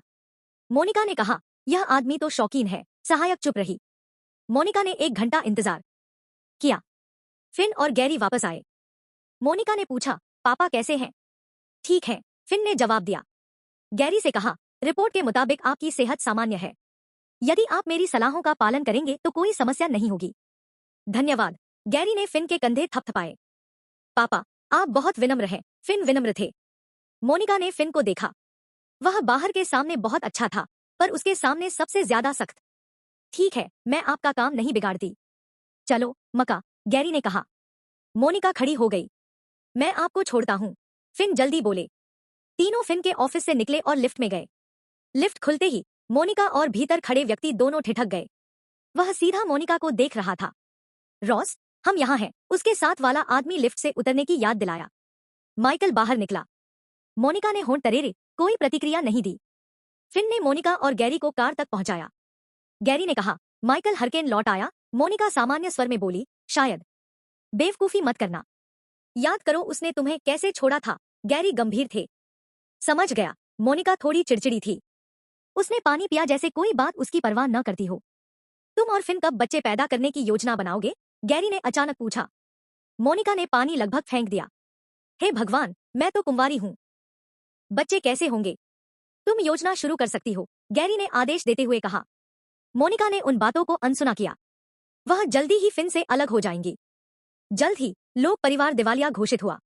शायद वह एकमात्र सार्वजनिक कंपनी थी जिसने इतनी जल्दी दिवालिया होने की घोषणा की। उनका पतन उस संघर्ष से पहले घोषित हो चुका था। जेन अपने कमरे की कुर्सी पर बैठी बोर होकर समाचार देख रही थी। पिछले कुछ दिन उसके पास कोई काम नहीं था। वह या तो जॉर्ज के साथ उनके कमरे में कंप्यूटर गेम खेलती, या लॉरेंस हवेली में टहलती, या भड़ास निकालती जब लॉरेंस जैस्मिन और एडन के शादी की तैयारियां कर रहे हों। धोखा देने वाले जोड़े की शादी में केवल 3 दिन बाकी थे। जेन बहुत शांत थी। उसने नजर उठाई और शायन, उत्सुक और शर्मीली दिख रही जैस्मिन को देखा। उसने फोन रखा और समय देखा। 9 बजे थे। वह जॉर्ज को जल्दी नहलाने और सोने की सोच रही थी, तभी उसका फोन बजा। जेन ने भौहें तानी। सच कहूं तो उसे रात में फोन उठाना पसंद नहीं था। उसने कॉल देखा। मोनिका। जेन, मैं नशे में हूं। मोनिका की नशे में अदलाबदली आवाज आई। रात 9 बजे नशे में यह मोनिका की शैली नहीं थी। आकर मुझे उठाओ। मोनिका ने कुछ नहीं बताया। किंगटी क्लब, कमरा 999। इतना कहकर उसने फोन काट दिया। जेन थोड़ी चुप रह गई। उसने गहरी सांस ली और कहा, जॉर्ज, जाकर नहा लो और सो जाओ। मैं तुम्हारी परवरिश करने वाली को नशे से बचाकर लेकर आती हूँ। ठीक है, जॉर्ज ने हाँ किया। कभी कभी जॉर्ज इतना समझदार होता कि जेन भावुक हो जाती। वह उठी, जॉर्ज के सिर पर हाथ रखा, कपड़े बदले और बाहर निकल गई। नीचे जेनिफर और जैस्मिन अभी भी शादी की तैयारी कर रही थी। उनके साथ जेनिफर के पारिवारिक रिश्तेदार भी आए थे। साउथहैम्पटन शहर के नियमानुसार शादी से पहले दुल्हन के मेहमान होते थे, जो आमतौर पर 3 दिन 3 रात तक साथ रहते थे। जहां पहले हंसी खुशी थी, वहां अचानक चुप्पी छा गई जब सबने जेन को देखा। जेन सीधे चली गई। पीछे से किसी ने कहा, न तो उसने हमें नमस्ते किया और नहीं बड़ी बहन होते हुए इतनी शिष्टाचार दिखाई। जेन को कोई फर्क नहीं पड़ा। उसने अपना फोन निकाला और उबर बुक कर आगे बढ़ी। उसे नाइट क्लब पसंद नहीं था, इसलिए वह परिचित नहीं थी। स्टाफ के निर्देशन में वह कमरे 999 में गई। दरवाजा खुला। जेन हैरान रह गई। मोनिका के अलावा फिन, नॉक्स और चौथे मास्टर स्वान भी थे। अध्याय 40। जेन ने चौथे मास्टर स्वान को घर भेजा और फिर उनके होंठ मिले। जब जेन ने निजी कमरे में सबको पूरी तरह देखा तो उसे पता चल गया कि मोनिका की साजिश में फंस गई है। वह मुड़ी और जाने ही वाली थी। मोनिका ने उसे पकड़ा। बहन जेन। आमतौर पर जब मोनिका को जेन से कुछ चाहिए होता तो वह उसे ऐसे ही बुलाती थी। जेन का चेहरा सख्त था। तुम वापस आ गई हो। इतनी देर बाद हम सब एक साथ हुए हैं। क्या तुम मेरे साथ थोड़ा वक्त बिताओगी? मोनिका ने मीठा व्यवहार किया। जेन ने ठंडी नजर से उसे देखा। हाँ हाँ हाँ, मेरी गलती है। मैंने तुमसे झूठ बोला, पर अगर ऐसा नहीं कहती तो क्या तुम बाहर आती? मोनिका ने नकचढ़ा लहजा अपनाया। तभी फिन भी वहां आ गए। बैठ जाओ, हम भी जल्दी जाने वाले हैं। जेन ने फिन की तरफ देखा और धीरे सिर हिलाया। मोनिका दिल ही दिल में टूट गई। क्या जेन सच में फिन को पसंद करती है? मोनिका ने खूब कुछ कहा, लेकिन फिन के सामने कुछ भी नहीं था। जेन को देखकर मोनिका को नाखुशी हुई जब वह निजी कमरे में चली गई। जेन ने एक कोना चुना और बैठ गई। मोनिका उसके बगल बैठी और बोली, जेन, कौन सा गाना गाना चाहती हो? मैं तुम्हारे लिए क्यों कर दूंगी। मैं नहीं गाऊंगी। तो चलो कुछ पीते हैं। मैं नहीं पीऊंगी। क्या तुम्हें कुछ स्नैक्स चाहिए? नहीं। जेन, तुम अपने आप खेलो। मुझे टाइम पास करना आता है। जेन ने उदासीनता दिखाई। मोनिका ने देखा कि जेन को यह माहौल पसंद नहीं, सो नाक रगड़कर अकेली मस्ती करने चली गई। जेन ने अपना फोन निकाला और किनारे बैठकर थोड़ा गेम खेला। जैसे वह गेम के एक लेवल को पूरा कर रही थी, मैडम जेन, एक आदमी पास आया और एक वाइन का गिलास पकड़ रखा था। जेन ने उठकर देखा। नॉक्स। क्या मुझे याद है मैडम? नॉक्स ने परिचय दिया। जेन मुस्कुराई। बिल्कुल, हम साथ में महाजोंग खेल चुके हैं। नॉक्स भी मुस्कुराया। असल में हम कई बार मिले थे। 7 साल पहले। मिस्टर विंटर, जेन ने बीच में टोक दिया। अगर तुम मेरे साथ पीना चाहते हो तो माफ करना, पिछले कुछ दिन मेरे लिए ठीक नहीं है। नॉक्स मूर्ख नहीं था। वह जानता था कि जेन ज्यादा बात नहीं करना चाहती, इसलिए मुस्कुराते हुए बोला, तो तुम खुद ही ले लो। जेन मुस्कुराई। नॉक्स वापस अपनी सीट पर गया और चौथे मास्टर स्वान और फिन के साथ वाइन पीते हुए बातें करने लगा। जेन फिर अपने फोन में झुकी रही। मैडम, ये आपका शुद्ध पानी है। अचानक वेटर ने सेवा दी। जेन ठहर गई। शुक्रिया। वेटर ने आदर से सर हिलाया और चला गया। रात के 10:30 बजे फिन ने मोनिका से कहा, जो अभी भी प्यार से गा रही थी, मोनिका, अब देर हो रही है, चलो वापस चलते हैं। बस 10 बजे ही हुए हैं। मोनिका नाखुश थी। कल सबकी व्यस्तता है। मोनिका मानी और माइक्रोफोन रखा। चलो फिर। वह मुड़ी और जेन की तरफ आई। जेन, चलो। ठीक है। जेन उठी। सब उठे। मोनिका ने चौथे मास्टर स्वान को देखा और उसका दिमाग चला, क्या चौथे मास्टर पिए हैं? चौथे मास्टर स्वान ने मोनिका को देखा। तुम्हें क्या लगता है? जेन ने नहीं पी। तुम उसे घर क्यों नहीं भेजवाते? मोनिका ने बात सेट की और जोड़ा। फिन, नॉक्स और मैं पी चुके हैं, हम नहीं भेज सकते। चौथे मास्टर स्वान ने जेन की ओर देखा। जेन समझ गई कि मोनिका क्या सोच रही है। मोनिका जेन को चौथे मास्टर से जोड़ना चाहती थी, लेकिन चौथे मास्टर स्वान जेन की पहुंच से बाहर थे। जेन ने धीरे से अपने गिलास में रखा शराब पी गई। मोनिका दंग रह गई। दूसरों ने भी आश्चर्य जताया। जेन ने शांतिपूर्वक कहा, मैं भी पी गई हूं। मैं ड्राइव नहीं कर सकती, इसलिए चौथे मास्टर को भी भेज नहीं सकती। यह तो साफ इनकार था। मोनिका इतनी शर्मिंदा हुई कि मर जाना चाहिए।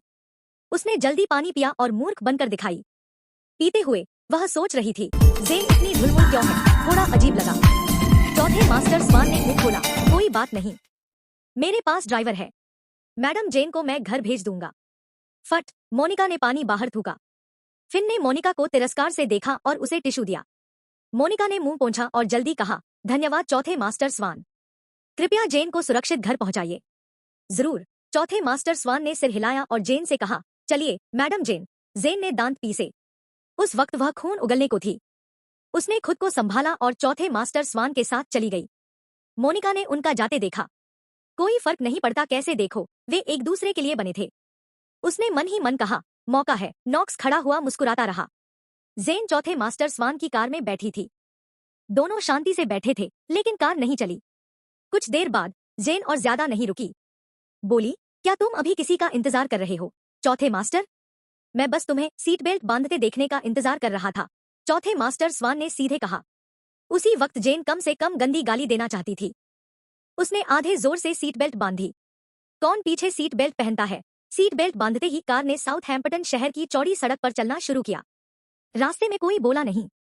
जेन बाहर अंधेरी सड़कों को देख रही थी। चौथे मास्टर स्वान उसके पास बैठे और आंखें बंद कर आराम करने लगे। कार स्वान परिवार के निजी आवास पर पहुंची। फिर ड्राइवर कार बास के बगीचे में पार्क कर दिया। जेन ने मुड़कर स्थिर बैठे चौथे मास्टर स्वान को देखा। अनुभव से जेन जानती थी कि चौथे मास्टर स्वान पहल नहीं करेंगे।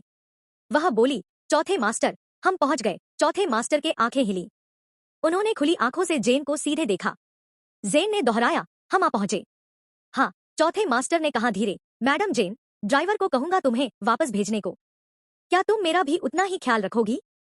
क्या तुम शराब में हो? चौथे मास्टर, मैडम जेन, तुम बुद्धिमान हो। जेन ने खुद को थप्पड़ मारने का मन बनाया। चौथे मास्टर स्वान ठहराए बैठे थे। जेन जानती थी वे धैर्यवान है। उसने सीट बेल्ट खोला और बाहर उतरी। फिर चौथे मास्टर के लिए दरवाजा खोला। चौथे मास्टर स्वान न हिले। जेन ने अपने दांत पीसे। ऐसा लग रहा था जैसे वह बड़ा बुजुर्ग हो या किसी बीमार को सेवा दे रही हो। वह झुकी और चौथे मास्टर स्वान का सीट बेल्ट खोलने ही वाली थी कि वह उठे। अचानक उनके होंठ मिले। जेन चौंक गई। उसने चौथे मास्टर स्वान का स्थिर चेहरा देखा। उनकी आंखें मिली। जेन ने दूरी बनाई। उसका दिल तेजी से धड़क रहा था। उस आदमी का चेहरा अब भी स्थिर था। वह शांत दिख रहा था। जेन ने चुपचाप भावनाएं संभाली और कुछ नहीं हुआ माना। उसने अपना सिर झुकाया और चौथे मास्टर स्वान का सीट बेल्ट खोला। चौथे मास्टर, बाहर आइए। चौथे मास्टर स्वान ने जेन का हाथ पकड़ा और उसके साथ कमरे में गए। जेन ने धीरे धीरे उन्हें बिस्तर पर रखा। वह हाँफ रही थी। चौथे मास्टर स्वान मतलबी नहीं थे, पर शारीरिक रूप से भारी थे। जेन मुड़ी और बाहर जाने लगी। मैडम जेन, चौथे मास्टर ने अचानक पुकारा। जेन थोड़ी अधीर हुई और फिर मुड़ी। हाँ, चौथे मास्टर, अगली बार जब तुम मुझे चुमो तो अपनी जीभ बाहर निकालना।